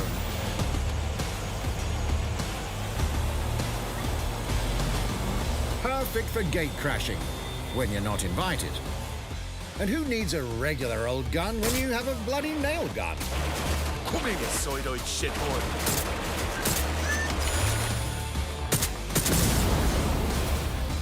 I like the approach they're doing, like this deep dive video. Gives a great idea. What is that thing?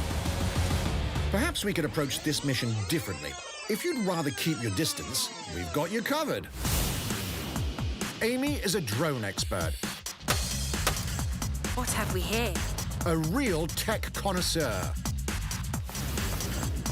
Hate spiders, but love this one. Yeah, spider What an back. adorable creepy crawler. Here we are. Let's class the place up.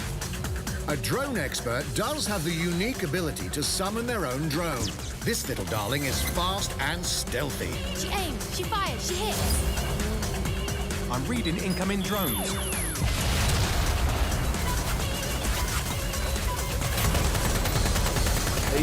She can also hack enemy drones, turning the tide in her favor. And if you are not into direct confrontation, there are more ways than one to get the job done. Hey! Oh, we're going for an Albion soldier. Recruiting an Albion officer like Brielle here might be challenging, but it'll get you inside restricted Albion areas. Hitman style. Don't mind me, just doing recon for a bunch of insurgents. However, do anything suspicious and she'll probably wind up with a bullet in the back of her head. You've been approved for entry. We're missing the human element here. I can get the Defense Minister on the line right now. Well, if you feel you must. Oh, I saw this cutscene already. Criminals running our streets. Illegals threatening our families. The police commissioner himself. Assassinated by terrorists. Well, that seems to be enough evidence. Next up, we're crashing Mary Kelly's organ farming operation and putting a stop to it. Wasn't able to check this, but I like the sort of style they got going. Expect high And the music is awesome. And we need a hard nut for this. Impairing our frontal lobe again, are we? Bags, don't disturb me in my natural habitat. Say hello to Mickey. The man The perfect lives for Brit. his team. That put another hair on my chest. And doesn't mind getting his hands dirty.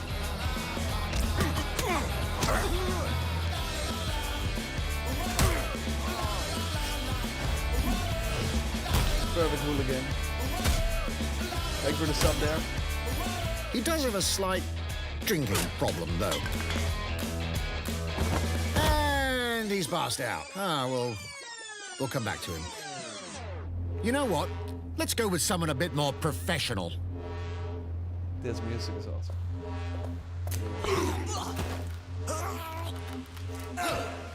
It's almost crass to call him a hitman.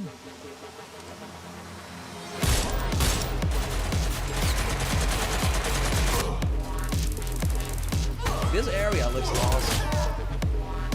He's playing Kelly, of course, of like. Some might even call him an artist.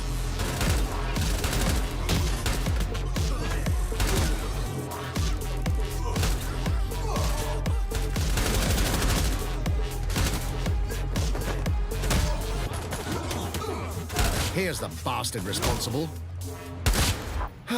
Done and dusted. Not bad, not Everything's bad. still down out there. Ubisoft. Not everyone in London is a legendary assassin or a super spy, but everyone can be a hero.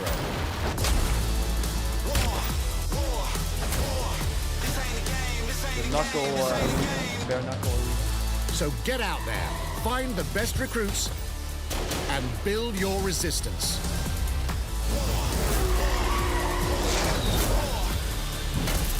It's time to take back London. Cool. Do we have a release date? Woo! Yeah, October 29th, 2020. Wow. Plunging the player into a living, breathing city teeming with unique locales and characters has always been a central pillar of the Watch Dogs series. So what goes into building those worlds? Here's Amanda Munt to tell us more. They're really spending a lot of time on Watch Dogs, so with this, at this rate, we're only gonna see 3 games. My name's Amanda Munt. I'm a level artist on Watch Dogs Legion at Ubisoft Toronto. Being a level artist, I think, is the coolest job in video games because we do get the freedom to kind of like pick and choose what little details we want to depict. And we get ample opportunities to tell the stories that we want to tell in the spaces that we're assigned October 29th. to. I have the capacity to hide things and, you know, like small little Easter eggs. Too late. In AC Unity, there was a boat somewhere in the world that was covered in cats. And then it happened again in Watch Dogs 2.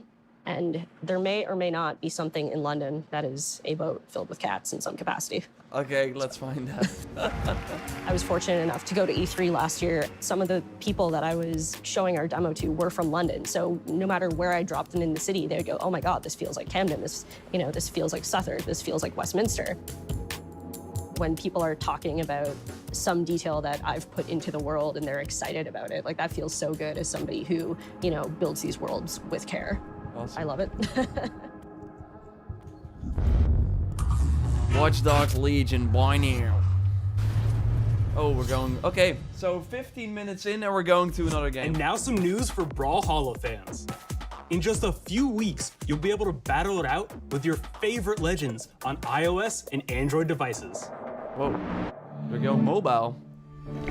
How will that work though?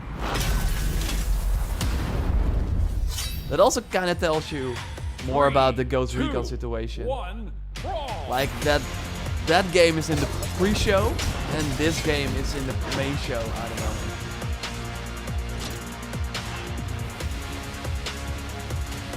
So we should be close if you're watching on Twitch to the Watch Dogs Legion jacket if everything is going well.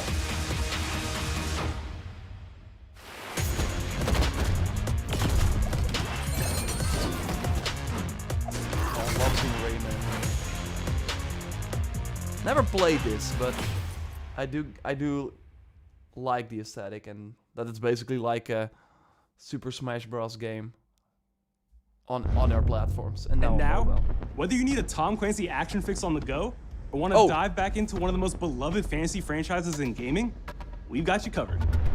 They're talking Ubisoft Mobile now, and I gotta be honest with you. Okay, not this game. But the other game, I'm like 50 hours in at this point, but you will see it. I mean, if you see the drops are enabled on the stream, so it should work.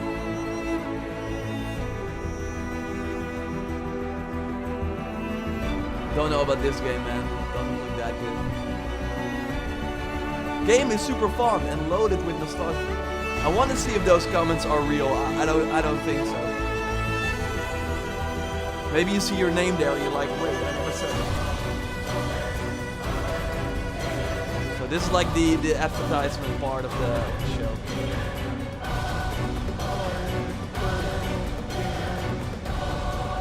You better give exclusive rewards for the Tom Clancy game.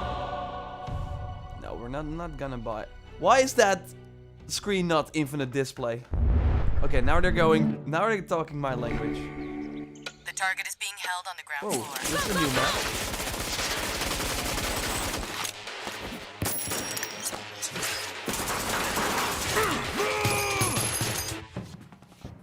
Pretty cool trailer.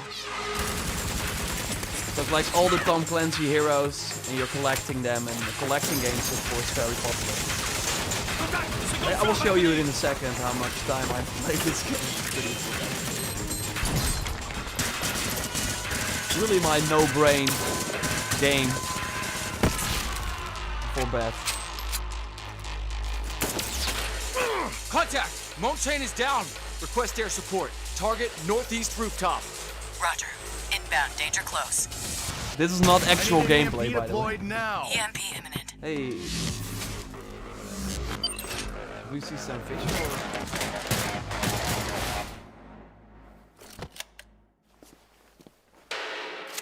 Get back in your cell! Yeah. Wait, why is Sam Fisher helping him? Hey, take this. He's like the boss from Wildlands, me right? So regret why? this. I don't know, man. Okay. Coming soon, it's already out. Oh, that's a pretty bad weapon, that's not worth it. To show you quickly. Speaking of Tom Clancy, it's been 5 years since Rainbow Six Siege first launched, and the community has never been stronger. It's pretty bad. In celebration of this milestone, Ubisoft Montreal has put together a special video to thank all of the amazing players and developers. That looked terrible. That was a Siege become the cinematic game trailer. It is today. And mobile games are not supposed to look good, I guess. In terms of graphics. Of course, Rainbow Six. Makes sense. In December 2015, a small team released Rainbow Six Siege. A small team? A game built on a strong vision, creativity, competitiveness, and team play. Pour le joueur, le 1er décembre, c'est un début, mais pour nous aussi. Il faut tout de suite s'engager et dire aux joueurs, ce jeu est installé, tu peux t'y installer aussi, et nous serons là.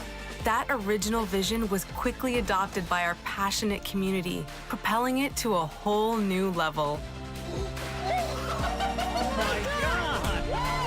I got it! This is such a special moment, and being at 1 year anniversary of Rainbow Six now, game being stronger than ever, more players today than we had in the past, it means the world to us. It is still growing. It's But really we also insane. had our share of challenges. Health that touches upon subjects like matchmaking, connectivity, all those aspects are absolutely critical to the experience of the player. Yeah, Through it Valhalla will all, likely be at the end. I We're think so as always well. driven by you, our community. Like, just before and Far together, Cry. we grow stronger. There is no sequel plan, and we're here for the next 10 years, so expect more Rainbow Six in your life for quite some time. Rainbow Six is really the game that helped Ubisoft survive like this last year because they only released Breakpoint and that was of course a flop. So Division 2 also didn't do like as they expected. Tous les succès, c'est vraiment le résultat de autant de nous que de vous.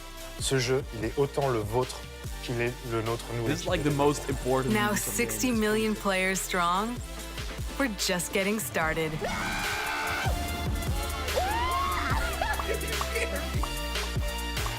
From the devs that build the game to the community that plays it, thank you. Thank you.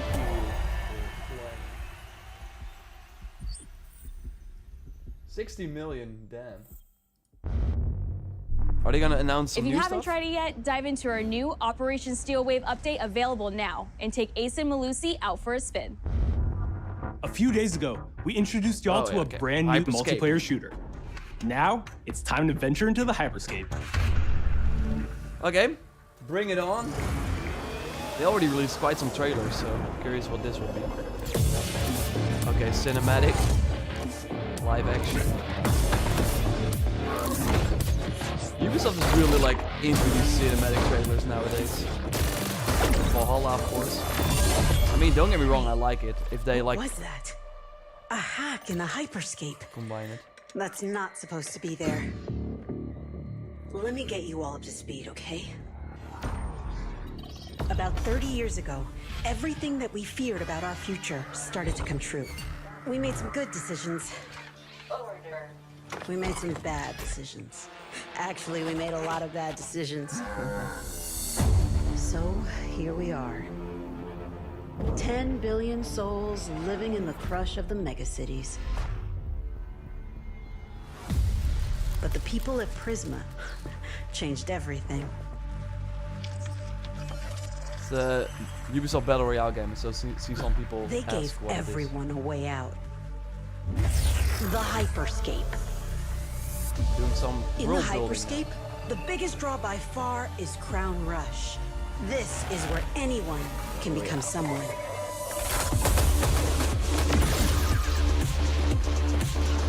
Great trailer, gotta be honest with you.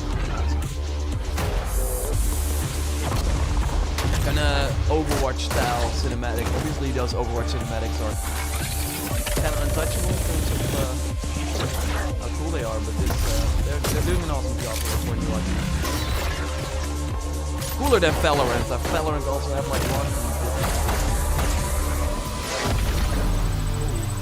a new character. If you get good at Crown Rush, it can change your life. But strange things have been happening lately. Rumors of people getting hurt. Users disappearing from the real world. Yeah, $100 Valorant. A darker secret lies at the heart of Hyperscape. And we have to find it. Some of us are searching for a way up. Some of us for a way out. And for others, a new way altogether. I want like a hyperscape story. That's what brings us to the edge of the future. To the hyperscape. I'm JC, creative director on Hyperscape. JC's work on Far Cry Primal and multiple Prince of Persia titles has established him as a top creative here at Okay, so Ubisoft. this is the spiritual For me, what's successor to exciting Prince of is Persia. we started building it from scratch, seeing it grow, adding ideas is really cool. Hello, contender. Welcome to the Hyperscape. This is where The game Prince takes of place in Persia went. 2054. It's in a future where humanity has grown a little darker. One of the companies there, they are launching what's called the Hyperscape, which is a virtual world and the internet of the future. It's the place where everything converges. Within the virtual world, there is a battle royale that takes place in the virtual city of Neo Arcadia.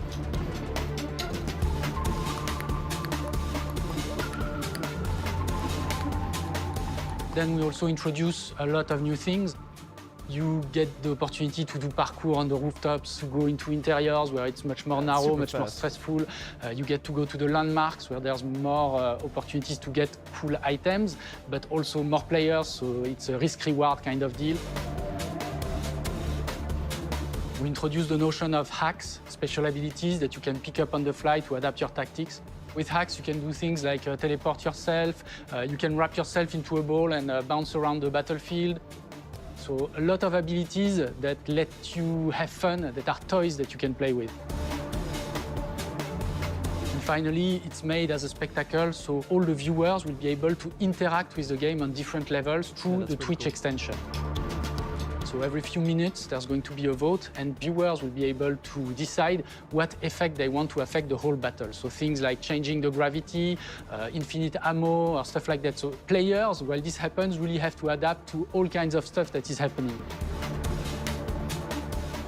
So for me, it's really exciting because right now, as we speak, we're launching the open beta, and so it's going to be available for free-to-play for all PC players worldwide. Right now? I really want to thank all the players, all the streamers, and all the viewers who participated in tech test and who will participate in the open beta. Here's a short glimpse of what you can expect. Open beta trailer, let's do it. Odin, where are you? Odin. Watch and learn how it's done. Perfecto. Showtime. That's mine. Not sure if they can beat the trailer they showed for this game. That's awesome. Let's show them what I'm made of. Odin, where are you? Go time. I mean, we're 30 minutes in already, and I think it's like 15 minutes left, so I would not be surprised if we just got like one more announcement, then Valhalla, and then Far Cry 6. And that's it. Here we go. Yeah, so far it's PC only, but it will be coming to console as well in summer. But right now it's only PC only. Oh, they're introducing new stuff. Free Battle Pass. Lady open beta now. Why aren't you changing the free 30 tier battle pass again? They want to get you in there. The digital world of the Hyperscape gave our artists and developers incredible freedom when it came to designing characters. Production manager Anna Maria Musca is going to take us behind the scenes of character Wow, design. they're now going behind the scenes. Okay. Again, I think it's My name only is like Anna Maria 15 Musca. minutes more, I'm so. the production manager for characters and close. weapons on Hyperscape. No, I'm still We not have able to paid log in. An exceptional amount of detail to our characters.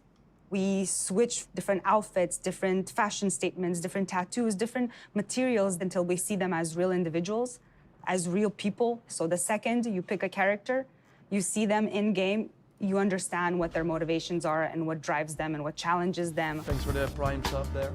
This was the first lineup of characters. This is our default base, but even starting from the hair down, everything has been meticulously thought of. Would this person actually like this type of outfit? Would this person enjoy the type of tattoos that we're putting on them? Will they actually like to be in this body? Each season, we plan to produce new outfits for these characters. Yeah, seriously, this game is so we're cool, but hoping who some of our cares players about are character gonna design? That's see a the great effort comment. I'm and like, maybe even correlate some cool, of the but do this accessories in the to what's gonna post-show. happen in the game. right? We're very excited to see it in people's hands. They had the train going, and then they kind of As we slowed it move down. into the next generation of gaming, Ubisoft has been working Valhalla. closely with console makers to take advantage of all the extraordinary capabilities these new consoles will offer. Now we have a special guest to tell us a little more. Hey, everyone. Phil. Phil Spencer from Xbox. Yo! With Watch Dogs Legion, Ubisoft is supporting smart delivery.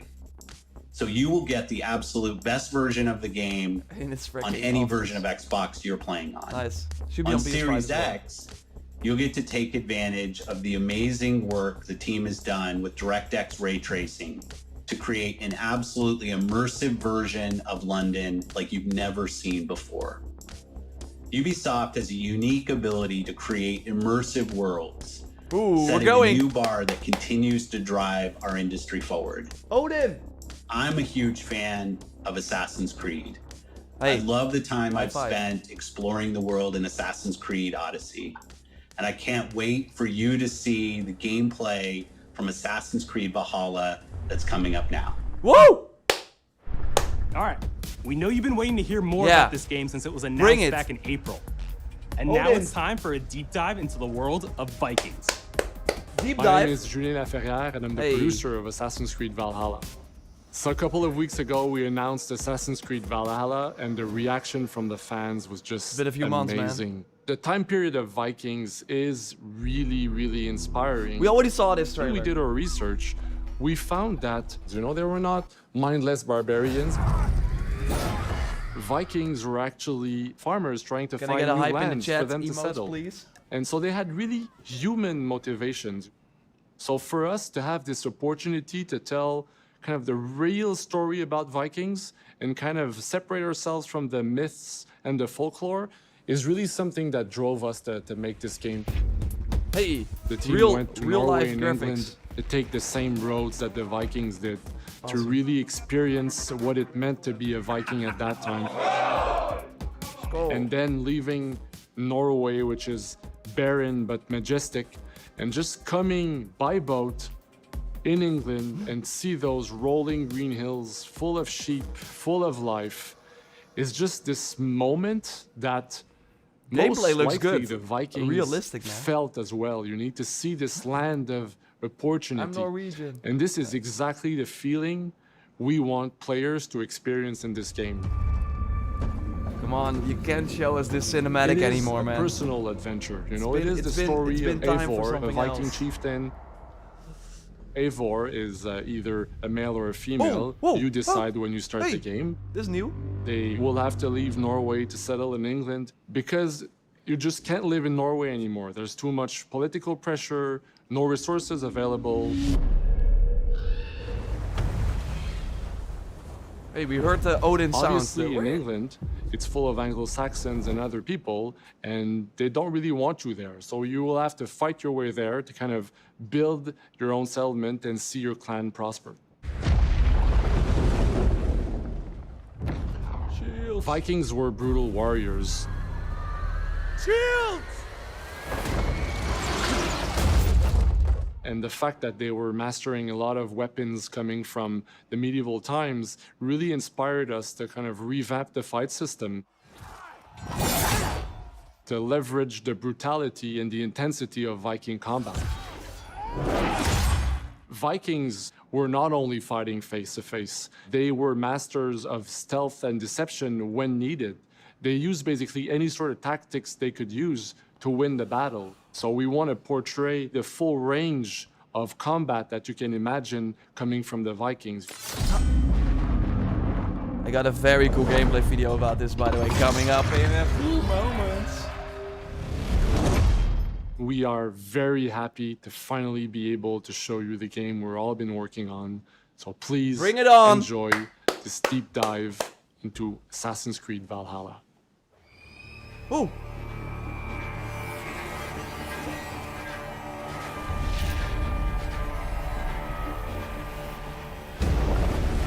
In Assassin's Creed Valhalla, you will relive the epic saga of the Viking invasion of England. You play as Eivor, a Viking from Norway, who will lead his or her battle-hardened warriors across the North Sea to the British Isles. Female Eivor. Eivor is driven by an ambitious goal: to build a thriving Norse settlement in a hostile land. For the good of our clan, it is time we go a Viking. Oh, her voice is awesome. Today we raid, that tomorrow we may build. England is a dark age tangle of broken kingdoms and warring dynasties, a land of opportunity and riches. As you prowl England's rivers by longship, you may raid locations you spot from the shoreline. Ground your ship and blow your horn to lead your raiding crew into battle. Oh, you burn buildings. Awesome.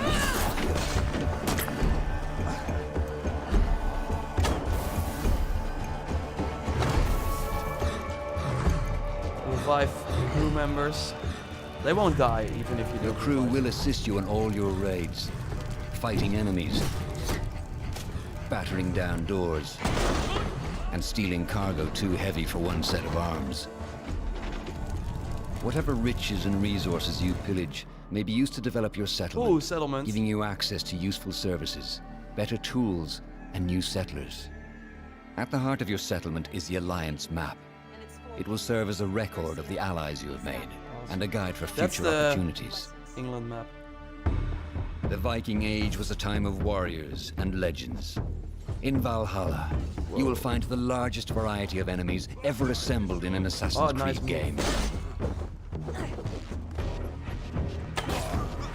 Every archetype offers a unique challenge. Some will coordinate with their allies for special attacks, while others will use nearby objects to their advantage, including the bodies of fallen warriors. Enemies, awesome. To face these attacks, you must find and exploit your opponent's weaknesses to gain the upper hand. Those shields, man. Take the fight to your foes with a host of brutal new combat abilities. Snare them with a Viking harpoon. Pummel them with throwing axes. Incapacitate them with the new stun system to keep them at a distance, or finish them off. Ooh! Dual wield any two weapons you wish to unleash a deadly combination of attacks. Yes. Oh, the flail weapon. Customize your fighting style as you see fit, and become a legendary Viking warrior. New armor, by the way, as well. I love the flail weapon. So awesome to find. All combinations of weapons are available to dual wield, including 2 shields. Yeah, 2 shields. Looks pretty good, actually. Bull rush or something. Oh, damn. Not all situations call for violence. In this new land, social stealth. a Viking must find a way to adapt. As Eivor is not welcome in England, you may need to outsmart your enemies, avoiding unwanted attention in towns and bustling cities. Hey, we Use can Eivor's assassinate. hood and cloak to blend with crowds, We're not doing and that. slip past watchful eyes. An unseen hunter among the people.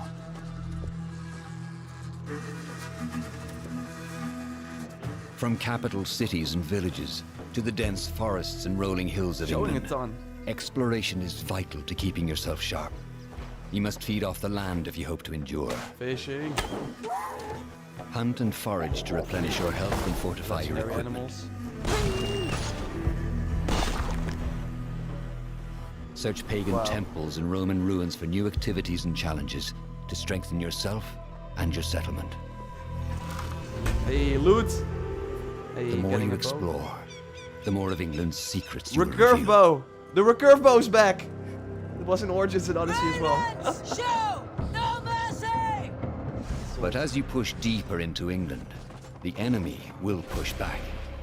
In a series of climactic moments, Assassin's Creed Valhalla will feature massive assaults in which you will lead Eivor's army into battle against heavily guarded Saxon fortresses. Today we will reclaim her.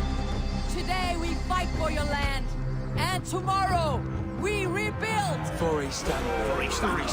Those facial animations. need some Assassin's work. Creed Valhalla will transport you to wondrous and haunted lands, inspired by Norse myths and England's pagan roots. It will challenge and surprise, with unforgettable characters, thrilling triumphs, and tragic losses, giving you the chance to with your own Yes. saga. Love the focus on female Eivor.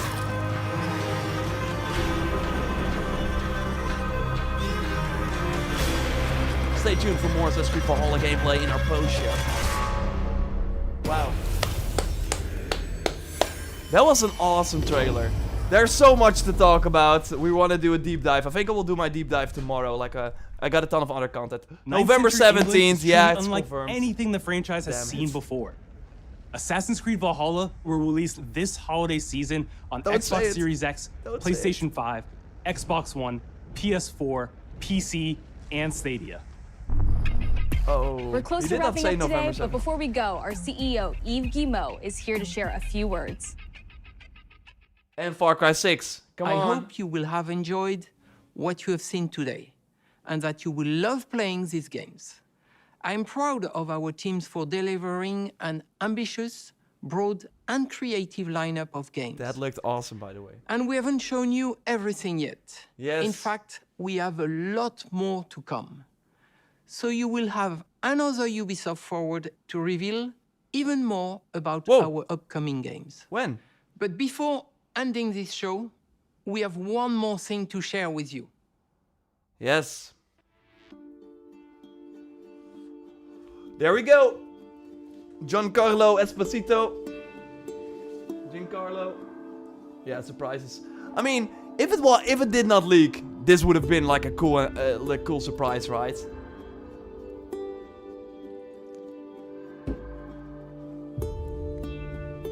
But yeah, here we are.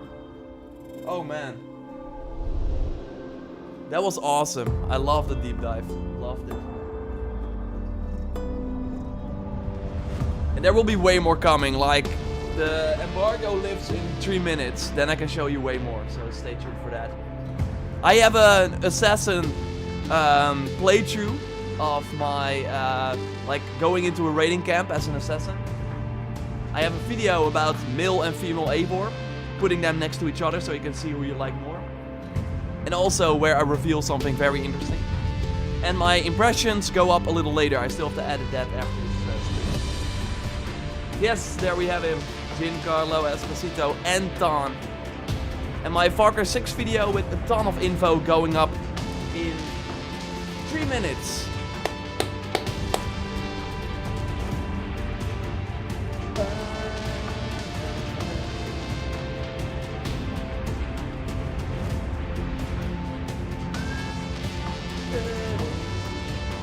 I want to go back to that deep dive video, I'm not sure about you guys.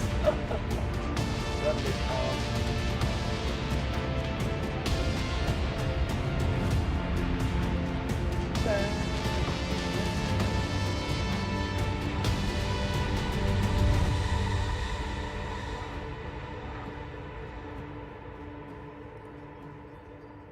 Far Cry 6, yep, confirmed.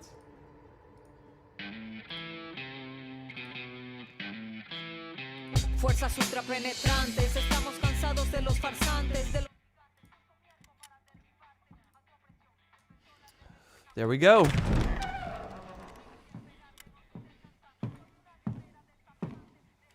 It's beautiful, amigo. Perfect, but useless. I have something for you, Diego. Give me your hands. I dig this as well. The grenade is simple. It has 4 basic parts.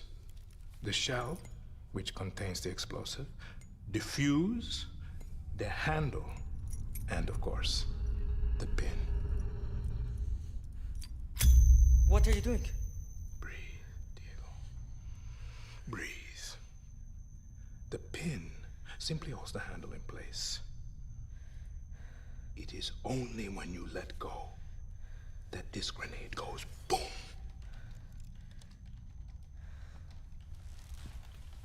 Follow me. Now. Yeah, go walk like that. I am El Presidente, which means that someday you will be El Presidente. And our people, they do not know how to be happy. They are torn apart by opinions, noise, indecision, strangled by their own freedoms. And even if you have love in your heart, even if you want what's best for them, if you only want to save them from themselves,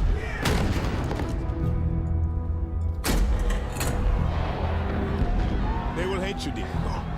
Everything you say, do, believe, will be wrong.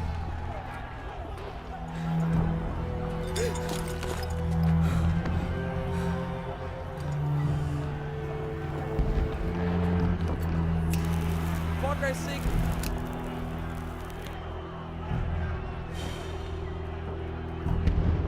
They will answer you with screams,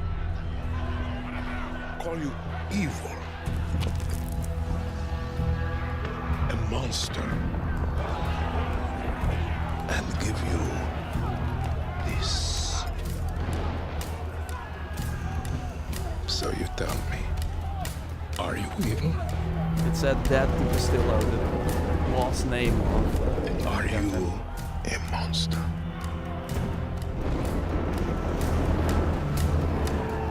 Because our country is like this grenade, except it has two basic parts.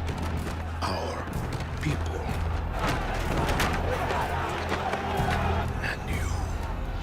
and you must clutch them nice and tight, or we all go boom. That's really... That's a Molotov, that's not a grenade. I already love that they have like an urban city in this game, like that's awesome. Prove it.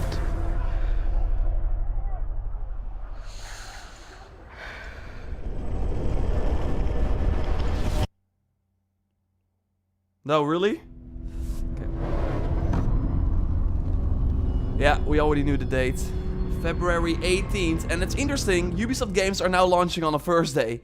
Watch Dogs is also a Thursday, and Far Cry is also a Thursday. And with that, we're wrapping up our first Ubisoft Forward. Yeah! Today, Yeah! we've seen the next generation of Assassin's Creed, the Next birth of generation. Resistance in Watch Dogs Legion, Hey, that's old footage. the cyber chaos of Hyperscape, Great trailer. and the epic reveal of Far Cry's newest installment, along with so much more. Remember, we'll be back later this year with another Ubisoft Forward filled with tons of game news and updates. Thanks for joining We us. will be live reacting to that for sure. But we're gonna stick around because we will have Assassin's Creed Valhalla gameplay right now. Yeah! Odin! Odin is definitely with us tonight. Hey everyone, welcome to the Ubisoft Forward post show. My name is Yusuf McGeed, and this is Assassin's Creed Valhalla. We're gonna take a deep dive into about 30 minutes of gameplay, and we're joined by a very special guest here. Hey everyone, this is Philippe Bergeron, otherwise known as Fizz. I am the quest director on Assassin's Creed Valhalla. So Fizz, we're setting up here for what looks like an epic encounter. Tell us exactly what's going on. Bring it on.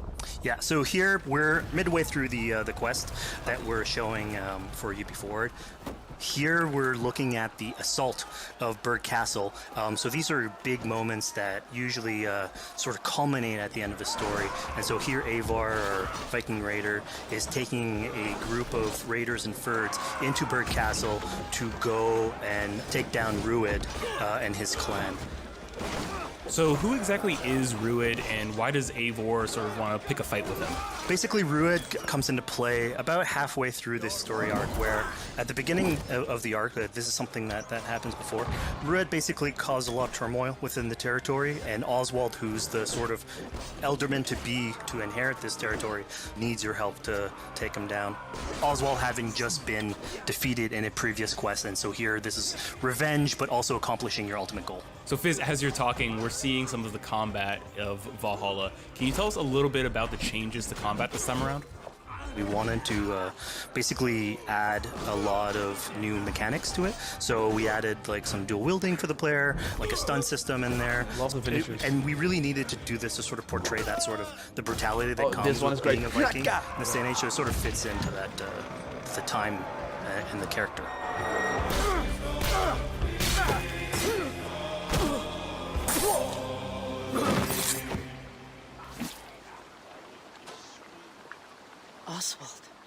He lives. Oswald lives! Eivor, is that you? Shut your arse, twig-spine.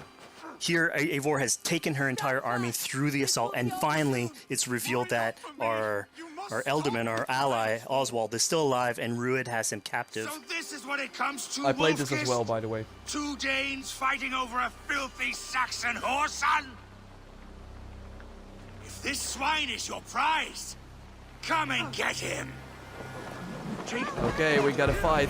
Pretty cool So boss now fight, that by the way. we've seen that Oswald is alive, we have Rued within our sights. What's the next step here?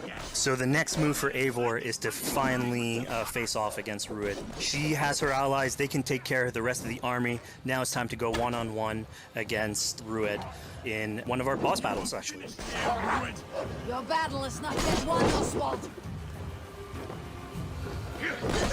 And it's worth pointing out, actually, that here what we're showing is the player going and facing off against Rued aggressively, but we tend to always have to support a 360-degree approach in these things. So the player could have approached this a little bit more stealthy and gotten at least like a good critical hit on either Rued or his wolf, and so you can play this a little bit more strategically if that's your playstyle.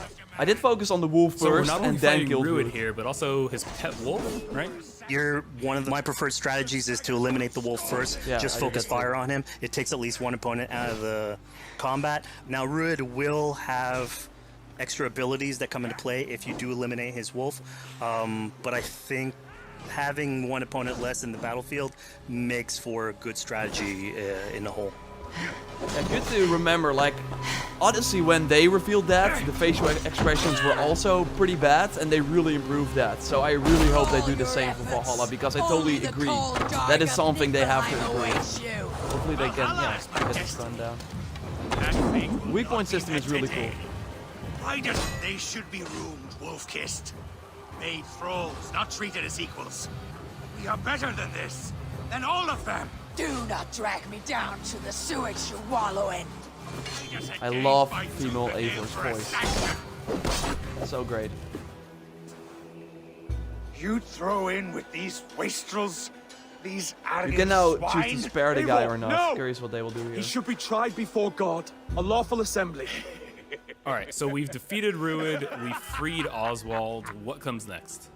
Oswald, in this case, prefers for Rued to be kept alive, and so you basically have to choose, are you going to go against his wishes or stay true to your nature? So we have this choice to make, but before we get into that, I want to rewind a little bit because we just did this big, grand assault, but Eivor couldn't have done it alone. She clearly had to recruit some folks along the way, get some troops, get some allies. So let's actually rewind and see how we went about first gathering those troops. Cool. Right, so when coming up to an assault, it's a game of numbers. Eivor can go into pretty much any location and be a stealthy Viking, eliminating some of the assets, Looks which great, ultimately right? would be a strategy. You can do that, and you'll have some of the ingredients or of the assets there that will have been sabotaged, but you still need an army. So here what we're seeing is Eivor going around the countryside and raising what we call a fyrd, which is the men and the women of the territory who come up and fight in the name of a king. So here Eivor is going around and trying to convince people to fight in the name of Oswald to finally take down the oppressor that is Rued. Defending East Anglia. Yeah, the horses are the same, and I see people say next gen Assassin's Creed. Die in defense of a lost cause. They call it that, he's really but using, it's like, really the not that. image and It like still the, has to run on the Xbox leadership One. that Oswald had, what he meant to the people in his name. She's going to recruit these people. Pretty words, Dane. But the men of Theovard have their own battles to fight. So we're told by this Reeve that there are troops, there are allies that he could add to our cause, but first we sort of need to do him a favor, is that right? Yeah, so obviously these people have been run down by Rued and the impact he's had on the territory, so I think a lot of these people have sort of lost hope.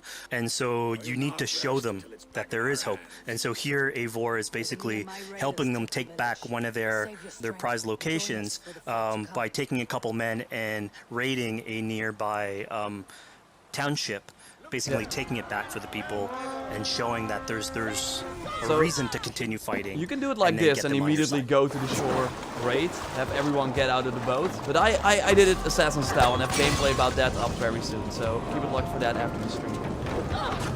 Because that's a little more exciting. Like, it's still cool, but overall... Breaking the shield. Up. Head. Yeah, they do that cool finish again.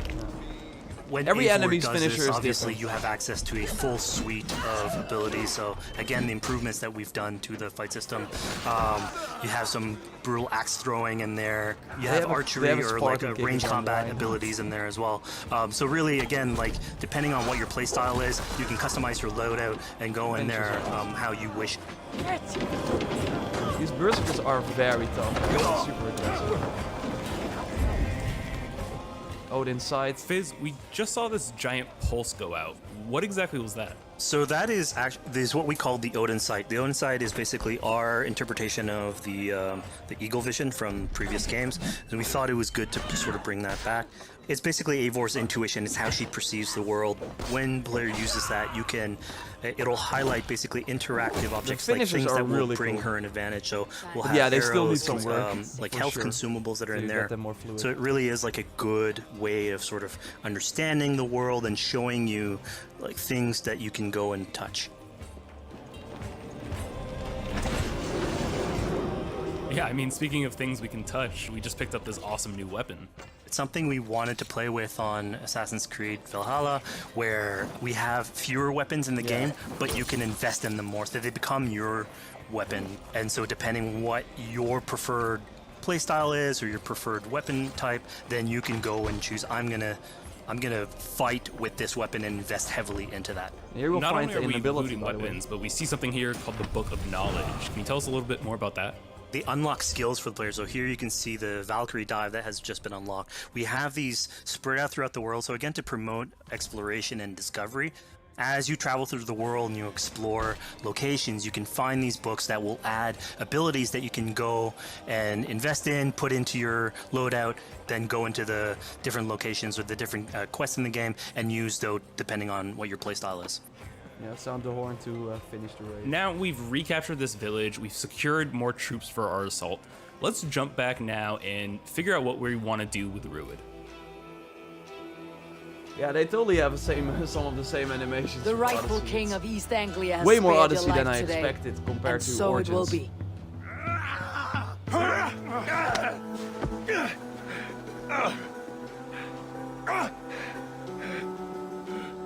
Compassion is a virtue suited for anyone, Eivor, including you. Thank you. Eivor decided to let him live. Rued is really angry about that. Being a Norse Viking, being put to the death in battle is your road to Valhalla, so he was basically denied access to Valhalla in this situation. Obviously, all of these decisions come into play later on in the game, so we have very difficult decisions for the player to make. We didn't want to have easy decisions.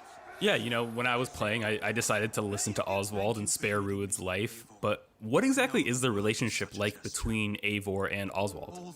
So the relationship between Eivor and still, Oswald like, little is things like the it's bow an to alliance. the It's shoulder basically there, Eivor is or is it surrounded like by the territories Netherlands, that initially getting into England are hostile towards her. And obviously, if you want to set up a new settlement, you want to make sure that your neighbor is friendly. So here in East Anglia, Oswald is the man for the job, where putting him into a position of power would help her sort of secure her territory. Yeah, that's good to know. So what you say, earlier on to the territory, Eivor comes in here, meets Oswald. Yeah. The problems he had with Rued are sort of put to light, and going through the arc, you basically help him deal with Rued. They still have and aligning basically Danes with Saxons in one territory. It's not long though, but So Fizz, we've a lot can completed happen. the assault. We've gotten our hands dirty with some combat, taken down Rued. I We have this know big I go open region of in-depth on East this as Anglia, well so during before we the- head off to Oswald's wedding, what do you say we head out, have some fun, and see what we can get into in the open world? That sounds great. So we see a cat here with a speech bubble above it, and you best believe if you let me talk to a cat, I'm gonna talk to a cat. Yeah, these are some of our Watch Dogs is farther along. some of my in favorite development. moments Like, actually in the that game, where has we been in put development out for a whole bunch 4 of years events now. throughout the This territory. game barely, like 2.5 and it's sort of years, so. rewards again exploration, going around. It's a chance for us also to sort of showcase a different side of Eivor.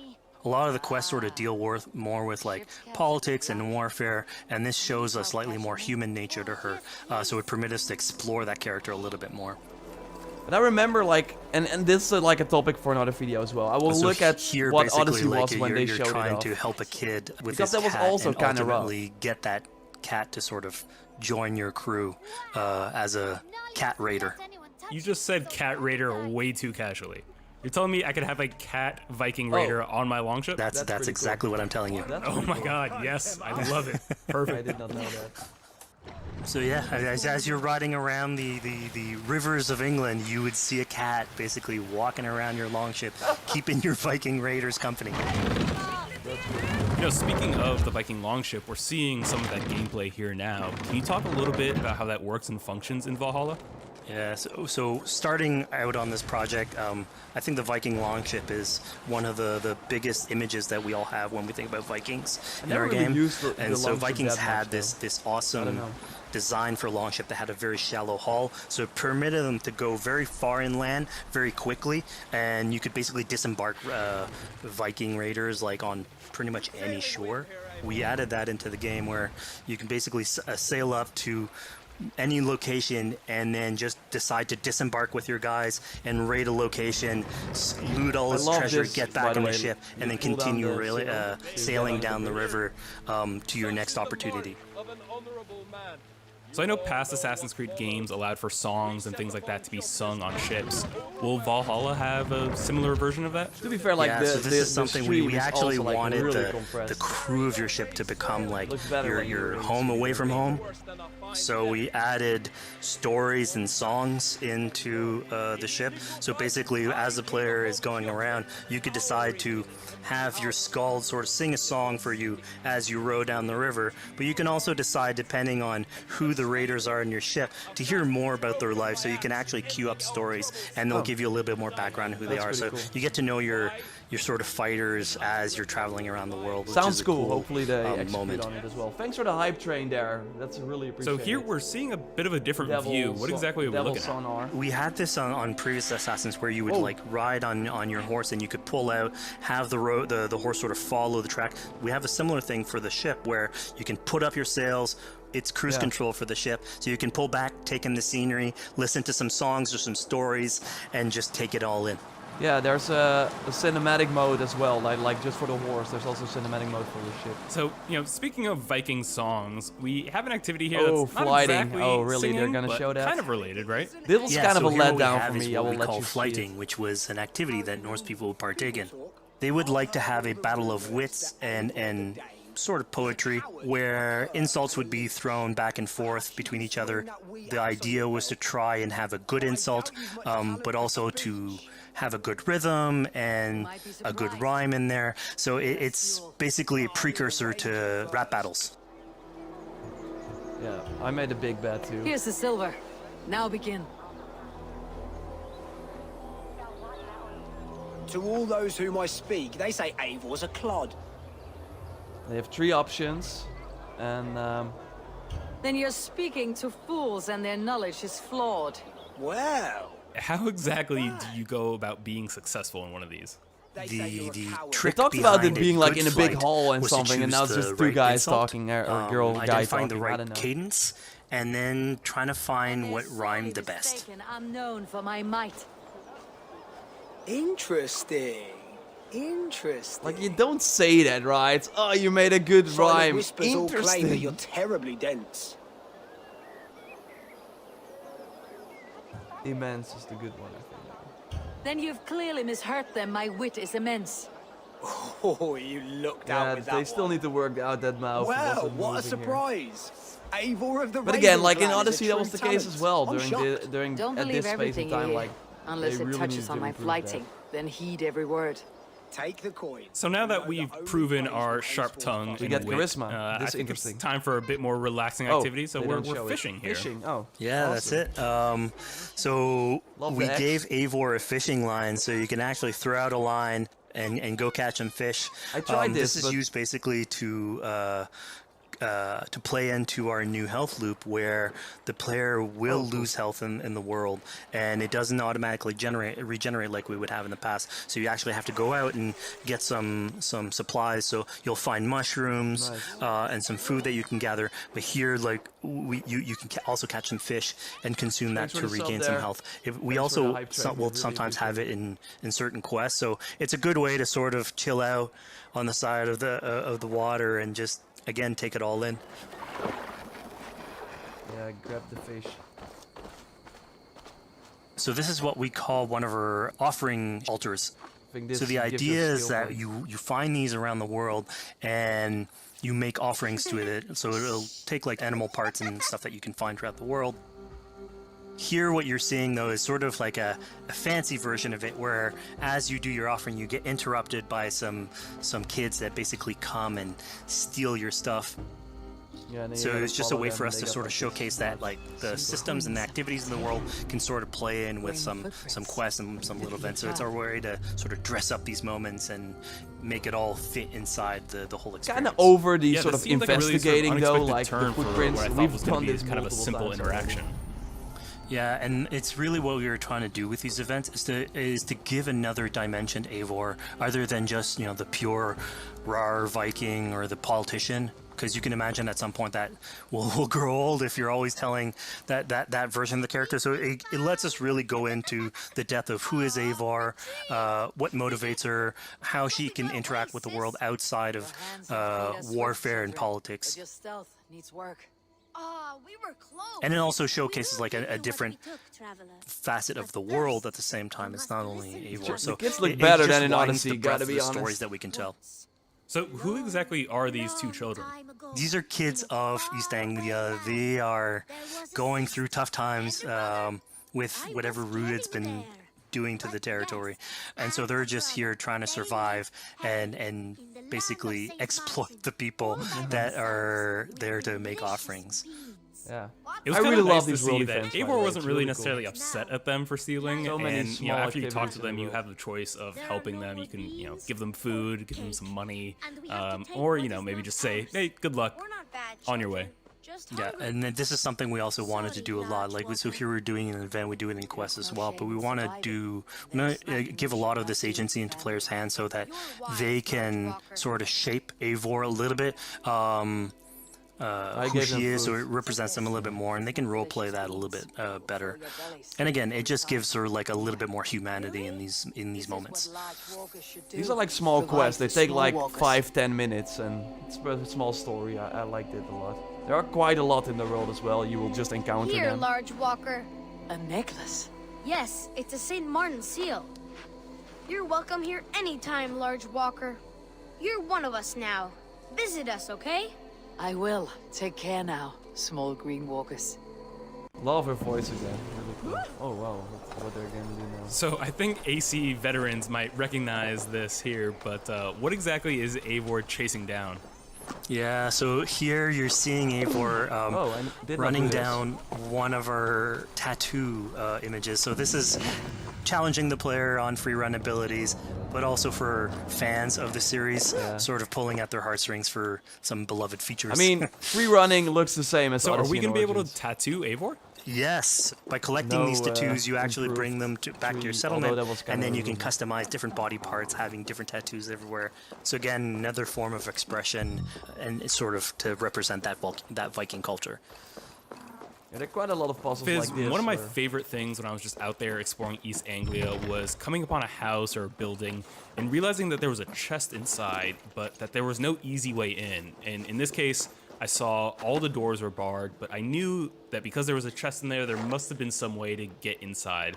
Predator bow are I back. went around the back, Yes. and you know, There are found 3 a way bows, types Yeah, of I'm bows, glad light you bow, actually predator caught on to bow, that. and You're pointing regular at something bow. that we wanted to No work on a worry about lot on Valhalla, where we wanted the exploration to make you feel smarter. So we played a lot with puzzle solving, so making sure that every house that you find sort of appeals to you, like it draws your attention, and then when you want to come and explore, it's not given to you. You still have to work for it a little bit, so it'll challenge you on your observation skills, logic, just trying to find how do I get into this. So we play a lot with level design, quest design to offer challenges to players, and you basically come out of it like with a better feeling for the exploration, but you also get to see more of a story behind any of these locations, which we've crafted. So it gave us a little bit more time to sort of slow down the experience and tell a different version of a story.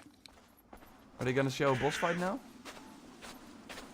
I think so, yeah. This is awesome. So I asked about this, like what is the explanation, but there seems to be like drugs. Yeah, I mean, speaking about exploration and just finding things out in the world, I was just wandering and came across this clearing and found this kind of morbid altar. Yeah, so this is one of our bigger events that we have scattered in the world. So as Eivor explores, she can find altars like this, and by interacting with them, here it's a trap that's been set by this character named Regan. Now, there's a bigger story behind all this. There's multiple steps to it later on. There are two. I don't know if this one was one of the moments. It permits us to go into a slightly more mystical realm and play with a boss fight that has more magical abilities, if we will. Yes. And basically have this awesome boss fight in the middle of the swamps. And so here the abilities that you see Regan using are a little bit on the mystical side of things. What's happening is Eivor at the beginning in that trap is poisoned, and so she starts sort of hallucinating, seeing the world in a sort of different light and filter. And so that's sort of what lets us go into the realm of the weird. My rage, spirit of my father's rage, fill me! It's not really Origins combat though, it's really a combination of both.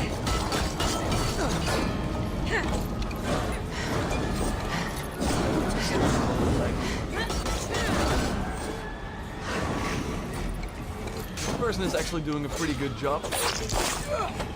Like, for this encounter there are so many like moves that this character can do, and the second phase that we just saw is already like pretty different. Arrest your demons. So we just saw here that Regan belongs to something called the Daughters of Lyrion? Yeah, that's correct. By finding the other daughters, you'll get a little bit more backstory on who they are, so we don't want to spoil that too much. But it creates like a sort of greater story that is not on the main path in any way, but it's still very rich and adds to the lore of this world and actually plays into history. So we just had a really exciting, really intense now we're gonna boss battle. Build boulders. This is weird, man. This more activity. Relaxing and calming now.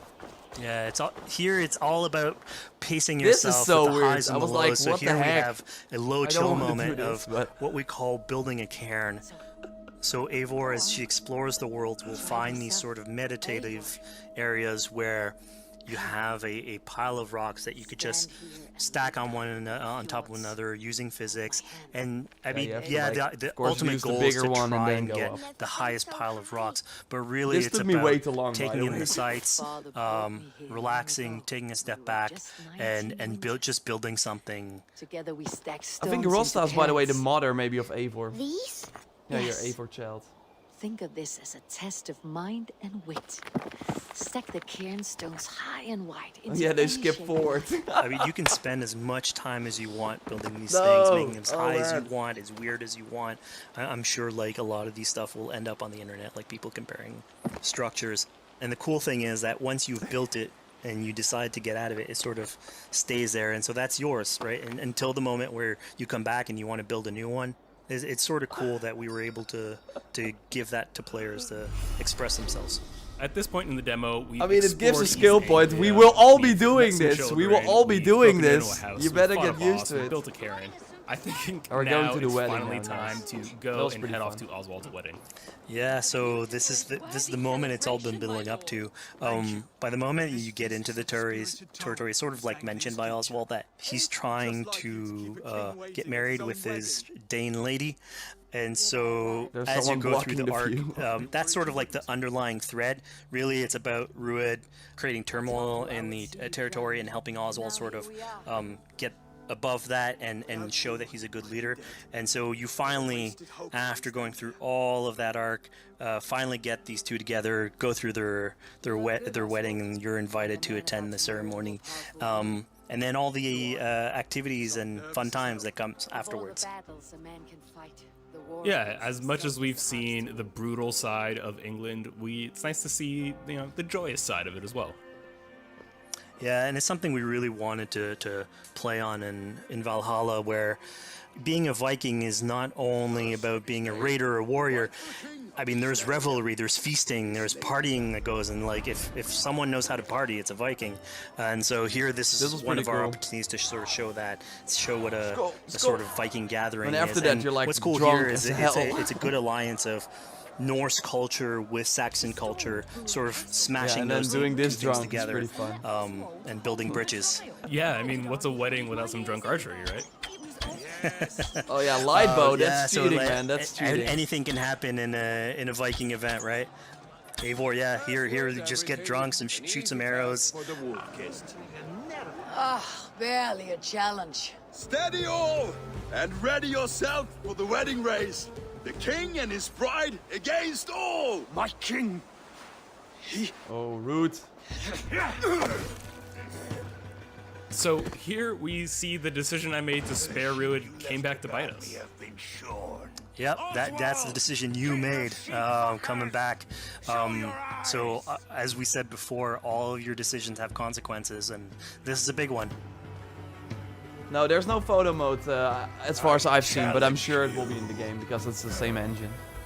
I accept. Like the same sort of blueprint as You're basically presented with the option to sort of step in for Oswald. I stepped in as well, but I want to see the other options as well. And what if you kill Root? Yeah, personally, will someone I else chose show to up here? fight myself because I thought Eivor is the type of person who likes to finish what she started. Plank by plank, and a dead king cannot keep his oaths. Let me finish this. So already like a ton of boss battles, and that was really something I loved I'll in the slay demo. the wolf-kissed. And they haven't then even hang shown you all with of your them. own tongue. How does this encounter with Rued differ from our previous fight with him? So at this point, you've eliminated his wolf, so it's just him, and so he's angry at this point, and so he will start using his big gun abilities like fairly earlier on in the fight. So it's way more vicious, way cool, faster. There's less strategy. He goes literally swords blazing at you, and so this is a fight to the death.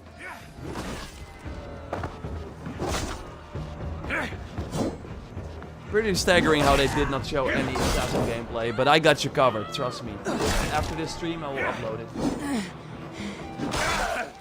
And of course here, like, this is a decision you made to go and fight him, but there's multiple outcomes to this scenario. You could have let Oswald fight his own fight and prove basically his station as the rightful leader. If you had eliminated Rued, obviously this would not have happened. It would have been a slightly more joyous occasion. But ultimately, in all scenarios, you still have an alliance with Oswald. He's proven to be the right leader for this territory and to be a good ally for you. Anglia a great service. I promised you an alliance, and now you have it. And They one did not day show I the will romance. need you to there's make also good on romance, that not between alliance. you and Oswald, but between another character. So we're about to take off from the wedding, but Eivor decides it's a good idea to check up on her friend Finner. Yeah, so Finner is probably one of the more recurring characters in this arc. You get to meet him very early on. He's a very endearing character, sort of used to have a Viking life, sort of misses it, and going through all these adventures together is sort of like likes Yeah, that fire we saw the back, release date, and so the Crafty he's Gamer. willing to Thanks join for you in noting your it. raiders. So he's one of many raiders that you'll encounter in the game, and you can sort of recruit, bring back home, and then have them sort of join you on your adventures on Longship. He can tell you these stories that we're telling you about. You get a little bit to know a little bit more about him. So again, it's a fun way to sort of discover more about these characters that you meet and bring them along for adventures. Together, I'll gather my things. Well, folks, Yeah, he will we've join come your to the crew. end of our Assassin's Creed Valhalla playthrough. Fizz, thank you so much for joining us. When and where can people play it? Assassin's Creed Valhalla will be out on Xbox Series X and PlayStation 5. Did and you is hear that? coming to Xbox One, PlayStation 4, PC, and Stadia on November 17th. They changed that. No way. Yeah, you heard it. That was like recorded in a separate session. I bet that the release date was different when Cyberpunk was, because this was pre-recorded, obviously. Okay, yeah, we got hyperspace now. Obviously, I mean, I'm like, okay, cool and all, but thanks everyone for watching. I hope you enjoyed it. Totally stay tuned on the channel. I will be uploading Assassin gameplay for Valhalla right now, so you can see how that perspective plays out. I will have a comparison between Eivor and female Eivor up on the channel as well, like really soon after this video, after this stream, and also my hands-on impressions will be up a little later. I will be editing that right now, but look forward to that. My Far Cry 6 video is already up, and my Watch Dogs Legion video will be up like almost immediately after I go off now. If you want to listen to my impressions, my hour-long podcast is also up with Jordan from It's Jordan Does, where I talk about my experience with the game. You can listen to that. Just go to your favorite podcast services or to SoundCloud to listen to that. It should be up right now. We'll leave a link in both the chat. Yeah, and this is just the start, of course, of my Valhalla coverage. It's gonna be interesting. I will be looking at everyone's reaction. I totally have a sort of deja vu, because this also happened when Odyssey was revealed, where people just were like, wait, this is like Origins 2.0. I still see a lot of people say this Odyssey 2.0. I don't think that does the game justice. Obviously, it still looks a lot like Odyssey, but that is really mostly because the game is running on Xbox One and PS4. Like, it's the same engine. They wanted to get a game out in 3 years, and the only way to do that is to build on what you already had. And I get why you would not really like that. I still think, though, that there's way more to it. And I really hope they fix all the work in progress sort of animations, facial expressions, sort of, yeah, weird combat sort of glitches here and there. They still got 4 months. They were like, that's all they're doing right now for 4 months. So I really hope they get it done. But totally check out more gameplay. Again, I got a ton of stuff up on the channel. I want to thank you for watching. And I was pleasantly surprised after playing. Like, I gotta be honest. I love Origins and Odyssey. And this is basically a game like that, set in the Viking era, with way more variety, way more activities, and a way deeper combat system that really rewards skill, and just way more boss battles to, yeah, use that combat system. So I really liked it, but I just think that some people maybe had different expectations, and I get that. This is not the return to form. I don't get why people sometimes think that this was going to be more like the previous Assassin's Creed games. That was clearly not what they were going for. But curious to hear your thoughts. Read it on Twitter. Follow me at JorRaptor, of course. And yeah, thanks again for watching. You all tune in with a ton of people. Thanks everyone for subscribing. Thanks to the moderators, Joyce Steinman and Dennis, of course, watching right now. I really appreciate everyone. And I will be uploading videos now. So keep it locked to the YouTube channel for everything. By the way, also important, I got a message from someone who said the rewards will be given to everyone because the Ubisoft website was overloaded. So if you did not get a drop or anything, it should be fixed. They will likely give it away. They likely did not expect the amount of people that wanted this. So that's good news. I think everyone will be getting that weapon, at least if you were like watching on Twitch. So thanks for watching. Again, this is just the start. There's a ton of content. Watch that Far Cry 6 video. I got gameplay screenshots, actually. Gonna show you a gameplay screenshot right now. And there will be more in the video. Let's grab one gameplay screenshot. Whoa, no studo. I mean, we haven't seen like the game in action yet, but the gameplay screenshots look at least pretty cool. This is my favorite screenshot. Again, I got a video with more screenshots, more info from my interview with one of the developers, and way more.